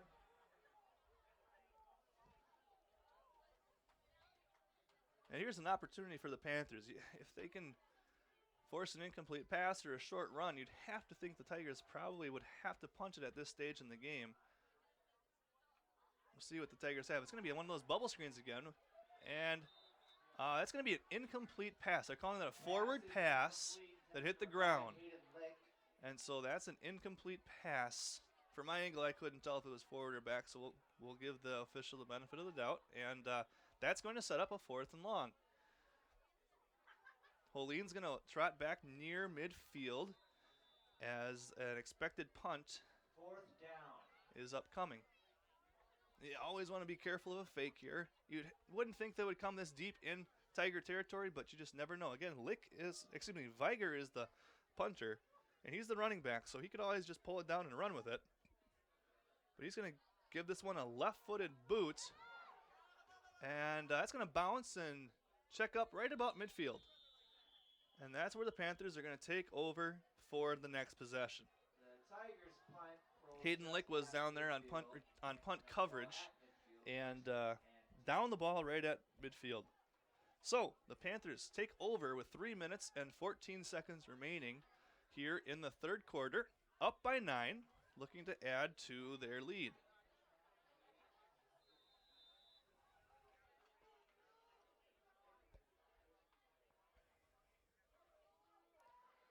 Hansen is split wide right. Remily and Reisman in the backfield behind Holene, who takes this, and the give is to Reisman running up the middle. He's got room, and he's got speed, and he's running with power. That's going to be a first down run. Gain of 12, which will move the chains. Nice run by Reisman, his best run of the night. Remember, he had the first run of the game that went for about a 60-yard touchdown that was called back due to a penalty. This one, no laundry on the field. And he gets, we'll call it 12 yards.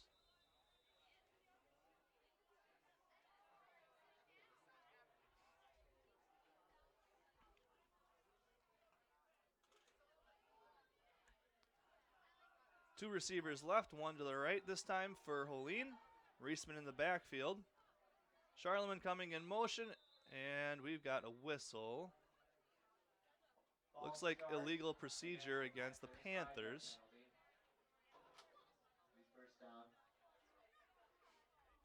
That'll cost them 5 and be 1st and 15 once this is all said and done.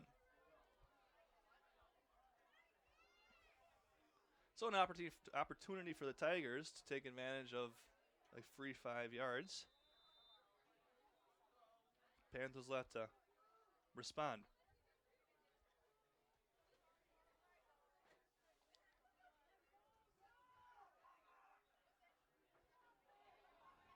Two receivers right, 1 left this time for the Panthers. Charlie Beck comes in motion. And the handoff is to Beck. He's going to run over the left side, and he's got some yardage, and he's fighting for a couple extra yards. And he's brought down there by, well, trying to see there, number 77. That's Nathan Hench, one of their seniors. Gain of about 4. Ball will be at the 35. Beck gets all of that penalty yardage back plus some. Give him about a gain of 8 on that one, and the ball is resting on the 35-yard line here as we tick under 2 minutes remaining in the third quarter.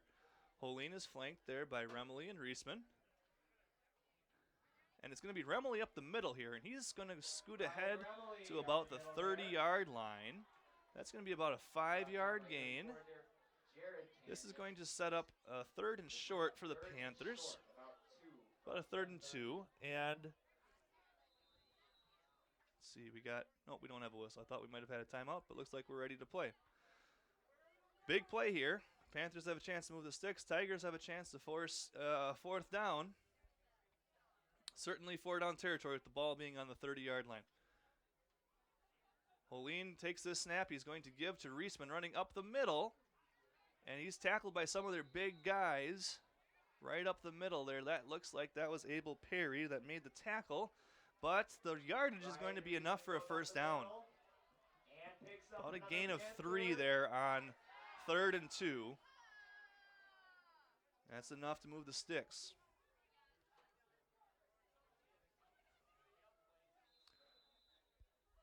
We wind under 1 minute remaining here in the third quarter. Hansen splits left. Remley and Reisman in the backfield. Holine in the pistol. And he's going to take this snap, and Remley's going to run up the middle, and there's not much doing this time. Again, that was Abel Perry. He was able to shed his blocker and limit that run. Let's see where they end up putting this. Might be a no gain on that play. If he gained anything, it might have been 1.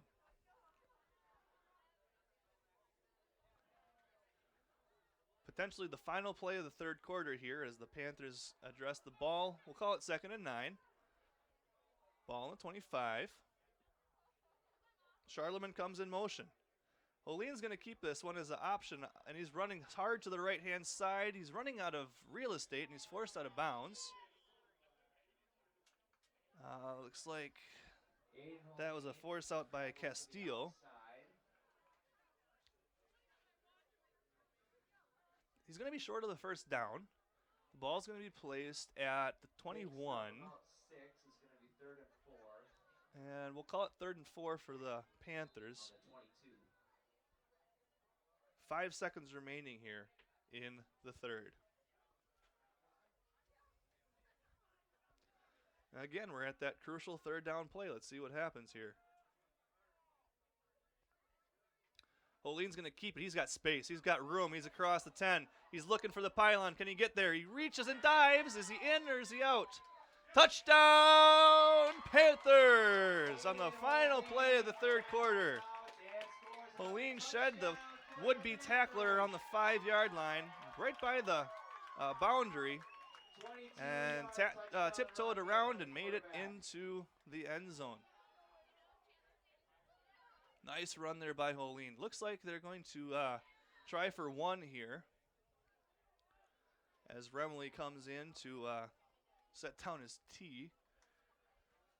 Last time there was great penetration by the Tigers right up the middle of the line that blocked the kick, so we'll see what happens this time. Remley steps off his approach. The holder is the quarterback, Aiden Holine, who takes it, and the kick is up. It's a wobbler, And the kick is good. but it makes it through the uprights, and that's how the third quarter ends. The Panthers have extended their lead now to 36-20 over the Tri-State Tigers.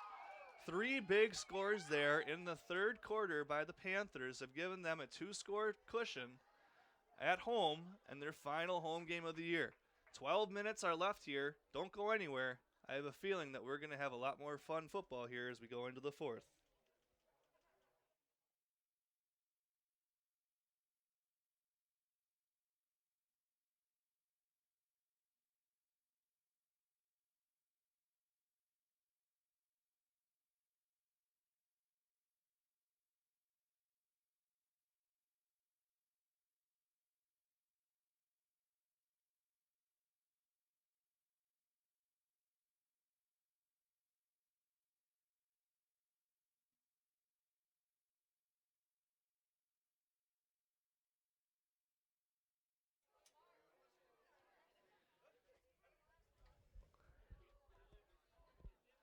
All right.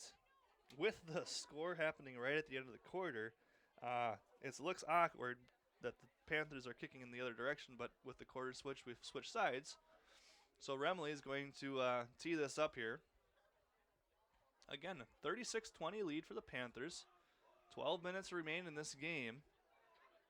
The Tigers had the first 2 scores of the game, and then the Panthers responded and have now built this up to a 2-score lead. All right, Remley is about to kick off. It's a far kick over to the left side, and from about the 15-yard line, that might have been Grunwald. Yep, that's who was the ball carrier. He's going to get the ball to about the 32-yard line. The tackle there was by Nick Hansen, among other Panthers. Tigers are going to have the ball at the 32. So this will be an interesting situation for the Tigers. When their drives have been most successful, it's been on the ground, and it's been small plays that have got them ahead of the sticks and just kept the chains moving. But when you do that, that takes up time. And when you're down by 16, that's something that perhaps is not necessarily the best recipe. So very important drive for the Tigers here, I think, if they want to come back in this game. And they give it to their star back for the night. That's Viger. And he's met immediately in the backfield by Riley Reisman, who limits that to about a no gain on that play. Those two have met more than once tonight, Viger and Reisman.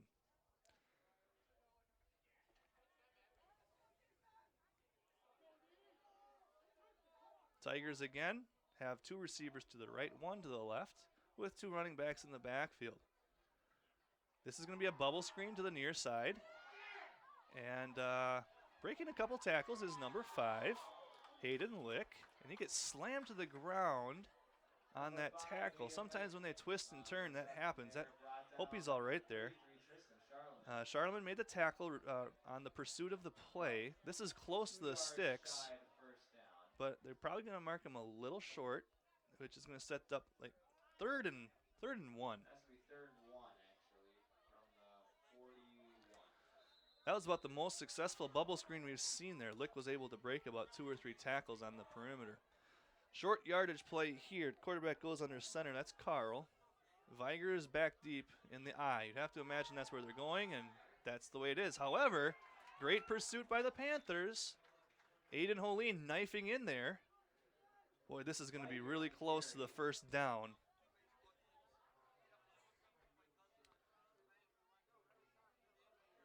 We'll see what they decide to do, and they might measure this. Yep, they're going to bring in the sticks here to make sure. Official timeout. This is pretty close to our vantage point, and I can't say with certainty one way or another. This is going to be either they have it or they don't have it by about the nose of the football is my guess.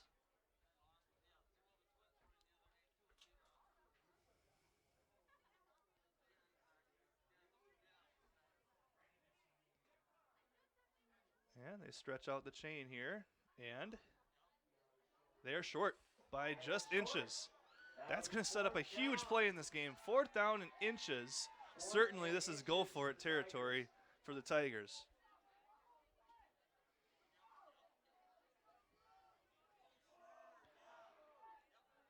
Will the Tigers be creative, or will they stick to their quarterback sneak, or with a running back dive right up the middle behind their big lineman? 2 receivers on the near side, 1 on the far side. Backs in the eye behind the line.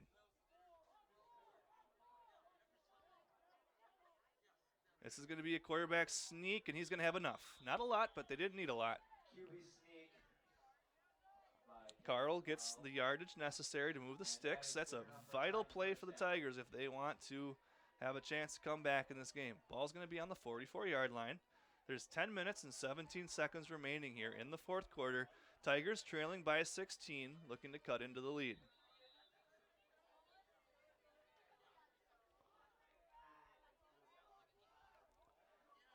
All right, 2 receivers on the near side, 1 on the far side. Same formation as the last play. And they're going to throw that bubble screen again. And this is a broken tackle by number 20. Pass complete to number 20 Castillo by makes a couple men Castillo. miss. The And, tackle is made and by number tackle by the 70, nose tackle, Dawson Ward. That's good pursuit by the big guy. Didn't give up on the play. And, you know, if he didn't make that tackle, there's more yardage in that play. That's the threat with the bubble screen. If the receiver can make the initial person miss, there's space. And the Tigers have tried that play more than once, and the last couple of plays have been a little more successful in getting that extra yardage. All right, 2nd and 4 for the Tigers. It's Viger up the middle, not much. Looks to be a little short of the first down. We're going to have a 3rd and short upcoming. Interior of the Panther defense converged on him there, and we'll call it a 3rd and 2 coming up for the Tigers.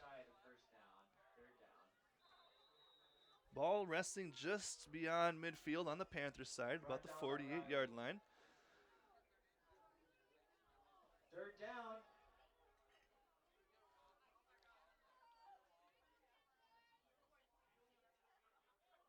Tigers getting the play in, taking a little bit of time here, but it's an important play. I want to make sure you're all on the same page. Same formation again, 2 receivers one side, 1 on the far side.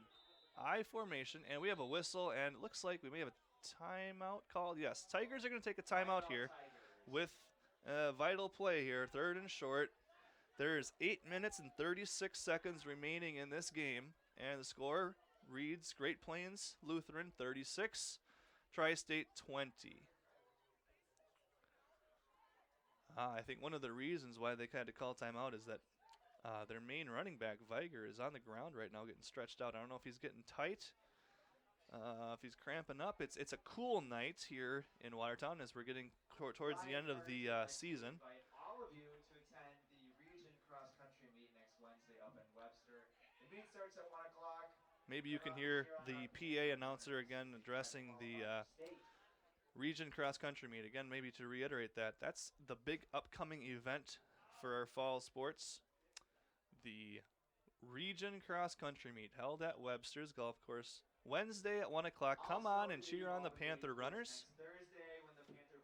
The next football game, the final football game of the year, is next Friday. The Panthers are traveling all the way up north to Britain to take on the Britain Hecla Braves. That's a very solid squad that they're going to have to play in the last game.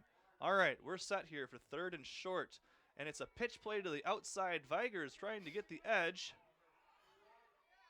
and looks like he probably got first down yardage. Not a lot, but again, it was a 3rd and short. And waiting for the official signal here. Yes, it is a first down. The chains will move. Clock stops. This is an important part of the game now with Tri-State trying to come back in this game. Every second is important. Clock stops until the chains are set. Tri-State's on the ball quick. A little bit of a sense of urgency here. 1st and 10, ball in the 45 of the Panthers. And again, this is Viger following his blocks along the left side, and he's going to get a good gain on first down. Breaking a couple tackles, and he's going to be short of a first down, but a good gain of about 8 or 9 on the play for Viger. Gain of 9 on the run brings up 2nd and 1. reminiscent of the drives in the first quarter. The Tigers are getting 36. running play after running play and keeping the ball moving in the right direction. Now they're down inside the 40. Again, Viger dots the I. And it's going to be a fake to him this time. Quarterback is looking to make a play. He gets the ball away, and that's going to be an incomplete pass down the left sideline. Pass was intended there for Grunwald. And on coverage there for the Panthers was number 10, Ryan Remley. Looked like Remley was trying to make a play on that ball to intercept it, but it overshot both of them. And we're going to have a 3rd and short coming up here for the Panthers. Clock stops with an incompletion. We're exactly at 7 minutes and 30 seconds remaining here in this game.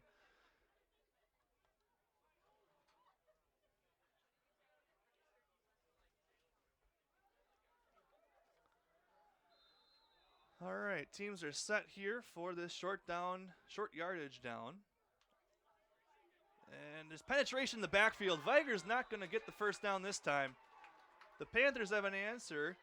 Jan Andringa, number 24, and Tristan Charlemagne, number 33, team up to make a tackle for a loss. That's a loss of about 3 or 4 yards, setting up a crucial play here in this game. It's 4th and 4. The ball is on the 40-yard line. The Tigers need the 36 in order to keep this drive alive. Down 2 scores. You think the Tigers must get a conversion on this play. Who do they go to? It's going to be a play action fake. The quarterback is under pressure. He's going to be brought down in the backfield again. It's the same guy. Jan Andringa is having a game. The sophomore is growing up in front of your eyes, folks. 2 huge plays on back-to-back downs. Create a turnover on downs. He's going to come over to the sideline and get high fives from his coaches. What an outstanding performance by the Panther defense to come up with a vital stop, forcing a turnover on downs. The clock reads 6 minutes and 50 seconds, and you'd have to think that the Panthers are going to be in no rush to do anything fast, keep the ball on the ground. A little bit of confusion on the Panthers sideline. They have to get this play off before they get a delay of game. The last thing you want is to have a 5-yard penalty. Olean's going to have to get, they're going to call a timeout. That's probably a wise choice because after that turnover on downs, everyone was so excited they forgot what they were supposed to do. So the ball is sitting at the 48-yard line. And again, 6 minutes and 50 seconds is the time. Panthers lead by 16. If the Panthers can march down the field one more time, you'd have to think that the chances for the Tigers are going to be pretty tough to get down the field with a freshman quarterback. So a really important possession for both sides. The Tiger defense, this almost is a must stop. And if you're a Tigers fan, you need to stop without giving up any first downs because the clock will keep on churning. The Tigers do have 2 timeouts, but I wouldn't expect for them to be using them just yet in order to stop the clock when they're on defense. So the Panthers use this timeout.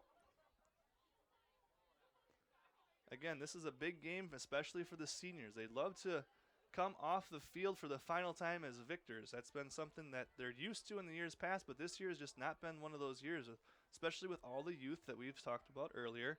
It's been a struggle, but if they can come off this with a win, that would be a little bit of a consolation. And, of course, the Tigers are also looking for that first victory on the year. So the last couple plays here are going to be highly contested. Remley is going to get this handoff, and he's not going to get much up the middle.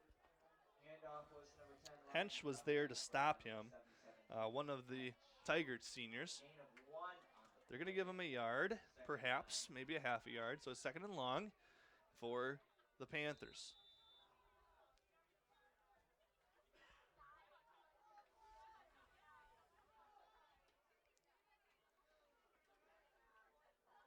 Olean in the backfield, flanked by Reisman. Olean's going to go to the air, and he's got 2 receivers, and Charlemagne makes the catch. Tristan Charlemagne and Nick Hansen both thought the ball was intended for them, and fortunately they didn't knock each other off the ball. That was about the only way that was going to be an incompletion, is if they both hit for the each Tigers. other and the ball fell. That's going to be a Panther. The ball is caught. The chains are moving. The ball's on the 24-yard line. Nice call by the Panthers. Maybe everyone kind of anticipating a run to try to move the clock.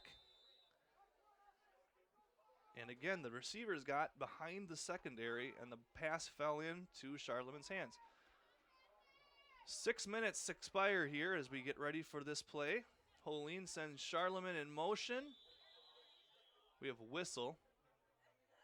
And it looks like illegal procedure against the Panthers is going to cost them 5 yards. 5-yard penalty. Backs them up to the 29.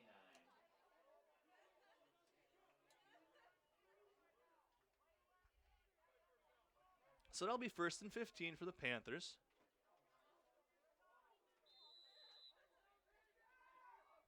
Holine brings the play into the huddle.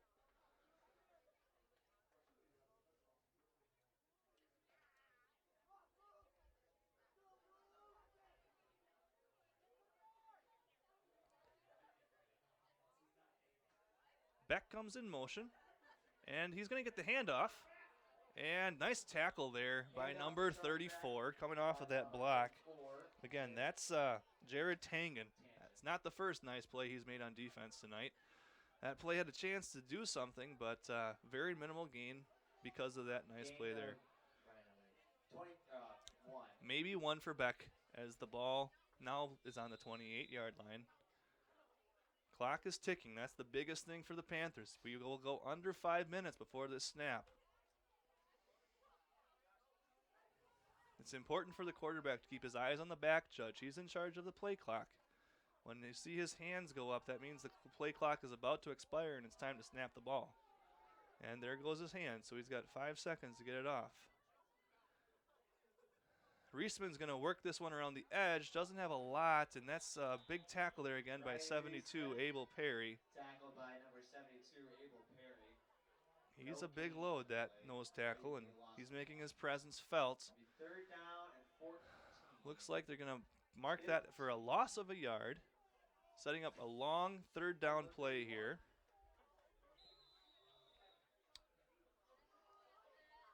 And the play and the yardage are certainly important, but the Panthers also have to keep an eye on that clock. The clock is their friend tonight, being up by 16 points.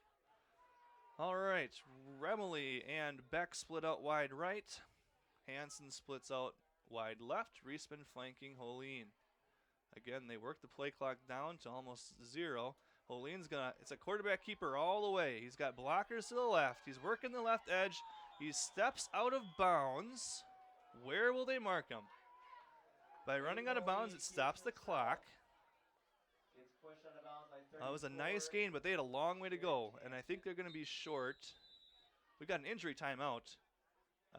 Looks like that might be Tangen.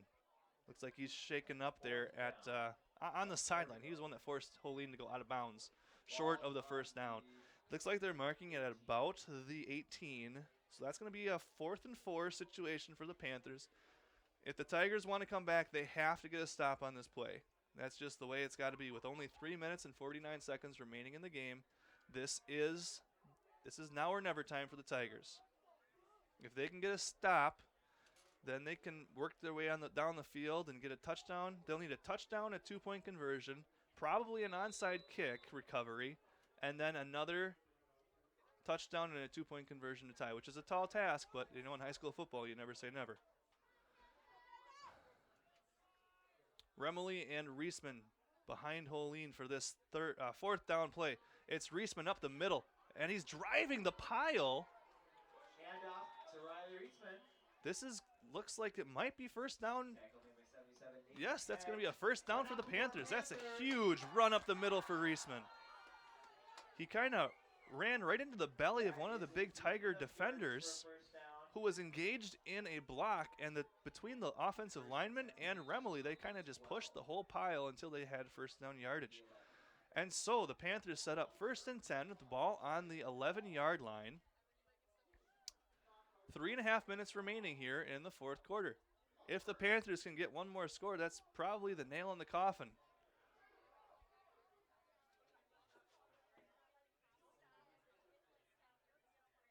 Beck comes in motion. The give is to Reisman, working the right edge. He's got speed. He's going towards the pylon. What's the call? Touchdown, Panthers! Riley Reisman around the right end gives the Panthers the cushion that they needed. He's not tall, but he's quick, and he used that speed to get around the edge and find the pylon before being forced out of bounds.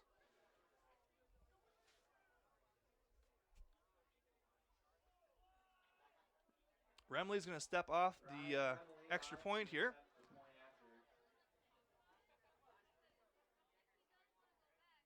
Holine has a little bit of trouble getting it down, but he does, and the kick's away, and it's good. Nice catch there by the quarterback. And so with those 7 points, the Panthers extend their lead to 43-20. There's 3 minutes and 8 seconds remaining. And as Wayne Larrabee would say, there is your dagger on this senior night. What a drive by the Panthers when they needed it most, including that 4th down conversion. Reisman gave him the fresh set of downs, and he got him into the end zone.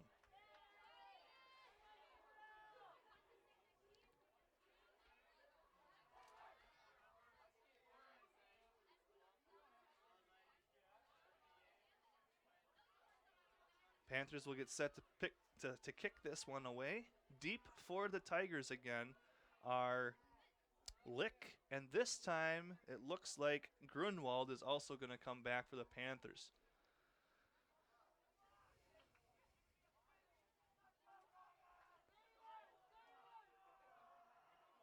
Boy, the Tigers need something special to happen here. Best case scenario, obviously, would be able to return this all the way. So we'll see what kind of kick Remley gives them. And it's going to be caught. A line drive catch by the most dangerous person on the field. Wow, what a catch there by Viger, who almost had to go down to a knee to catch it, but he knew that if he put his knee on the ground, he'd be marked down right around the 30 where he caught it.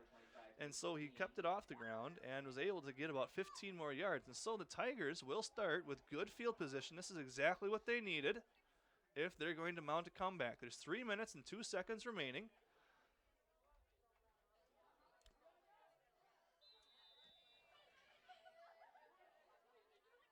And let's see if they keep it on the ground. They will. And good pursuit in the backfield by the Panthers.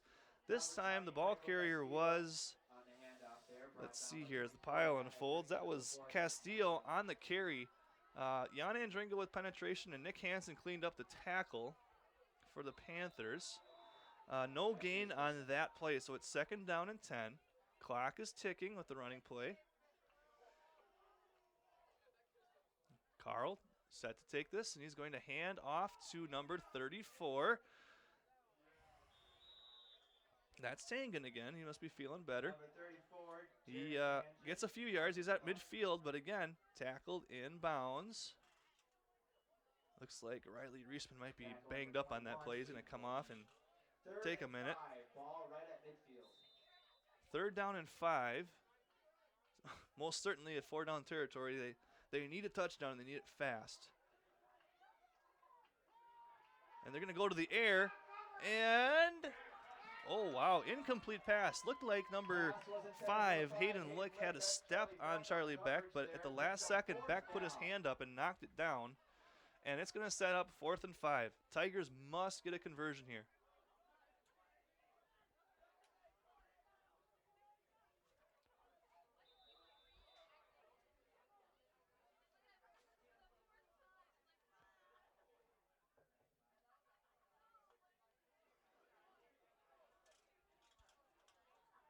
Two receivers on the near side, one on the far side, 2 running backs in the backfield. Will they run it or will they put it in the air? Carl's going to double move. He's got a receiver, and it's caught. Nice catch there by number 5, Hayden Lick. Exactly what the Tigers needed when it was do or die time. And they're down to the 17-yard line. Chains have to move, so the clock is stopped at 1:47. That was the Ball best is pass at of the night by the 16 young yard quarterback, line, Carl. 10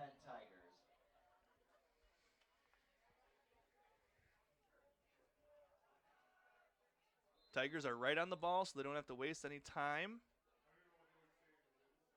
And they're going to hand it off again to the workhorse, Viger. He's tripped up by Nick Hansen. Gains a few, sets up about 2nd and 8, 2nd and 7 perhaps. Ball's just inside the 15-yard line. We are down to 1 minute and 20 seconds. Apparently it was Austin Piller on the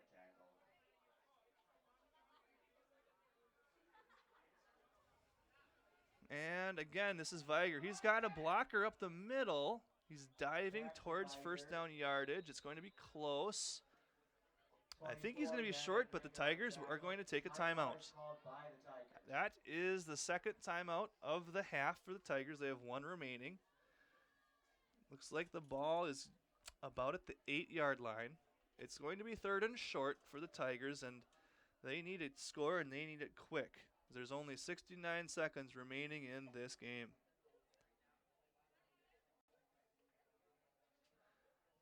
You know, for 2 teams that have had trouble scoring this year, to see 63 total points on the board has been quite an entertaining game. And something tells me we may still have some more points that are going to get put up there before this one's over. As I mentioned, next game for the Panther football team is a road game up in Britain. That's next week. That's the final game of the football season. Everything's kind of winding down. The cross country has their region meet again this upcoming Wednesday.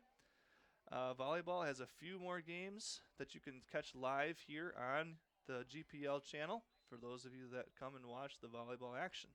All right, teams are set for this play. Looks like it's Tangen up the middle. He's bouncing off defenders. He's going to get in. Yep, there's the touchdown for Tri-State. A vital score.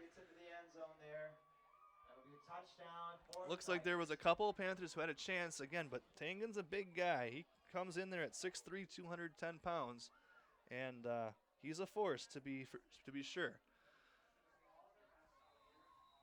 So that puts the score at 43-32. I would imagine Tri-State will be trying for 2 points on this conversion.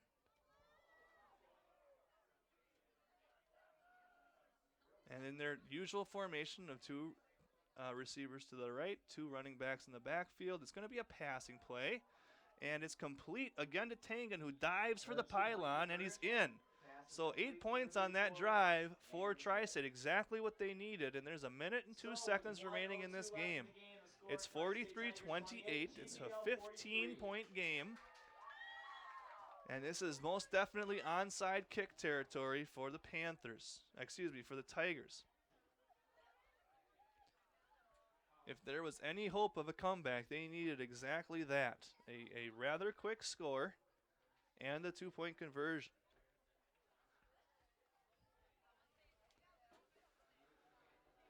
So if the Tigers can recover this onside kick, obviously we'll continue on with them trying to mount this epic comeback. And if the Panthers recover this onside kick with the Tigers only having 1 timeout remaining, it's mathematically impossible for the Tigers to get the ball back. So the game really does hinge on this play right here. Tigers are going over their plan in the huddle, and now they're trotting out. Certainly expect something on the ground here.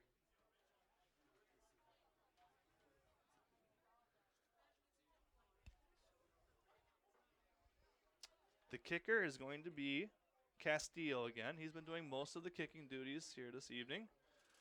And his typical kick has always been on the ground. But I would have to imagine that this is going to be directionally angled to try to get a crazy bounce to either ricochet off a Panther or to bound high in the air for a Tiger player to run underneath it and recover it. And before we have the kickoff, we actually have some laundry on the field.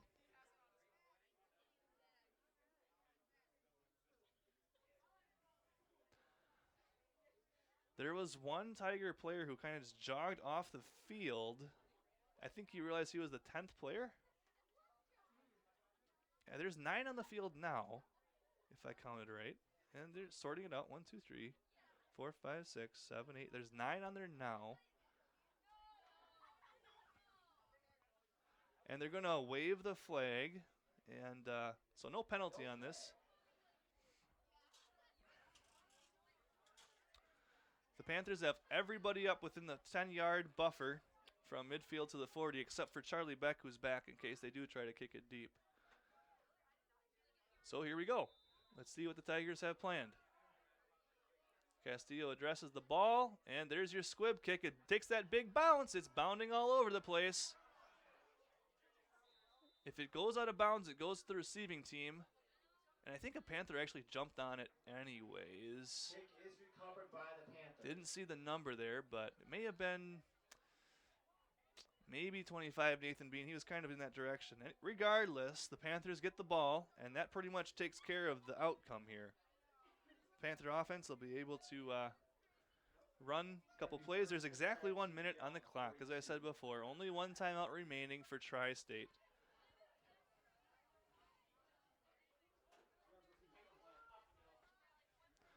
So the ball sits on the 41, 42-yard line of the Panthers.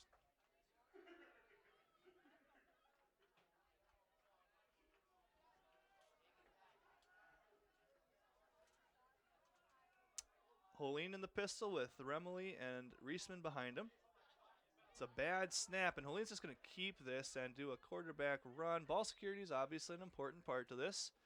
A short gain for Holine. Aiden Helene keeps it, gain of about 2. And looks like Holine might be down, might be injured. There was a few players that fell on him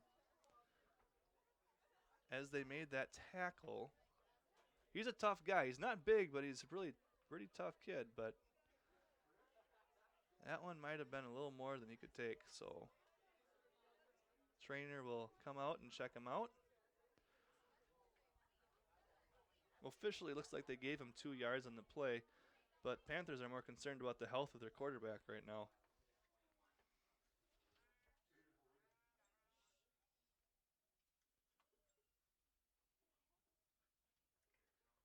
You could hear a pin drop here in the stadium. Everyone taking a moment of silence here and hoping that the quarterback can get up and be okay.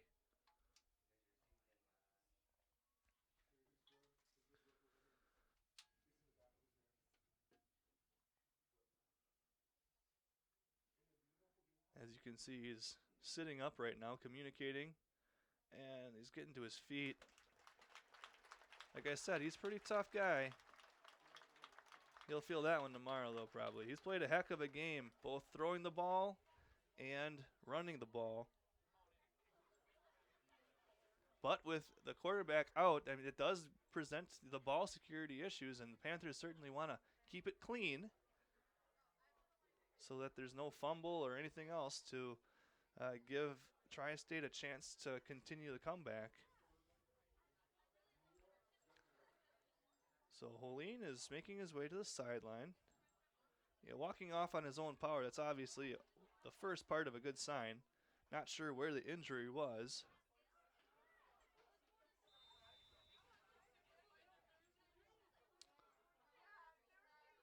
And the clock winds. We're going towards 40 seconds. I think the Panthers will probably have to do one more play here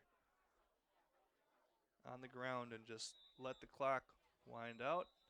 Well, now we do have the final timeout by... Oh, no, we got... What's going on here? Called by the Panthers are going to take this timeout, probably just to get everybody on the same page.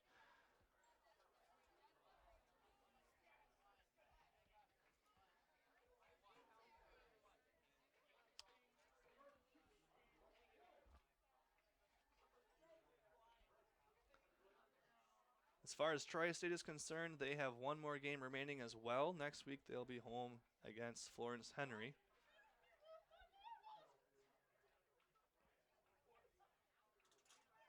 Florence Henry is the only team the Panthers don't play in the conference this year, so not really sure what kind of team they have this year. It's kind of odd that they weren't on the schedule since they're a rather close opponent, but that's the way the schedule fell. Friday, the football team will travel up to Britton Hecla for a game that starts at 35 seconds are on the clock. Our score, 43 to to 28. GPL in the lead. Boys, one final time this year.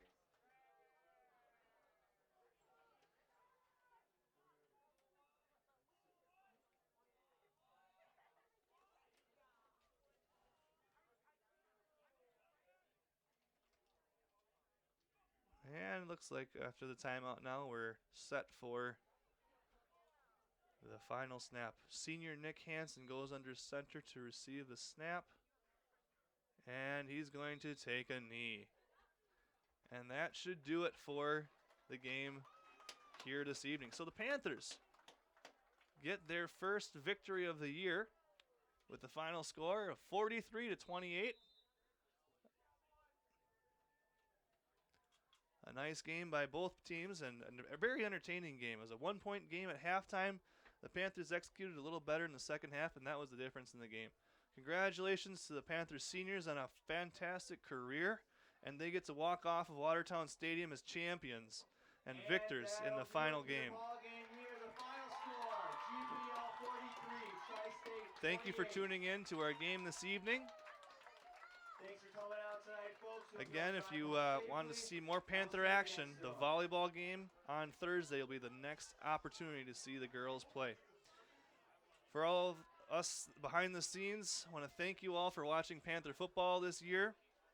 Thank you for supporting GPL Athletics. For those of you that were tuned in to watch the Tri-State Tigers, best of luck for the game next week against Florence Henry. This is Athletic Director Mike Haugley signing off. Thanks for watching the Panthers.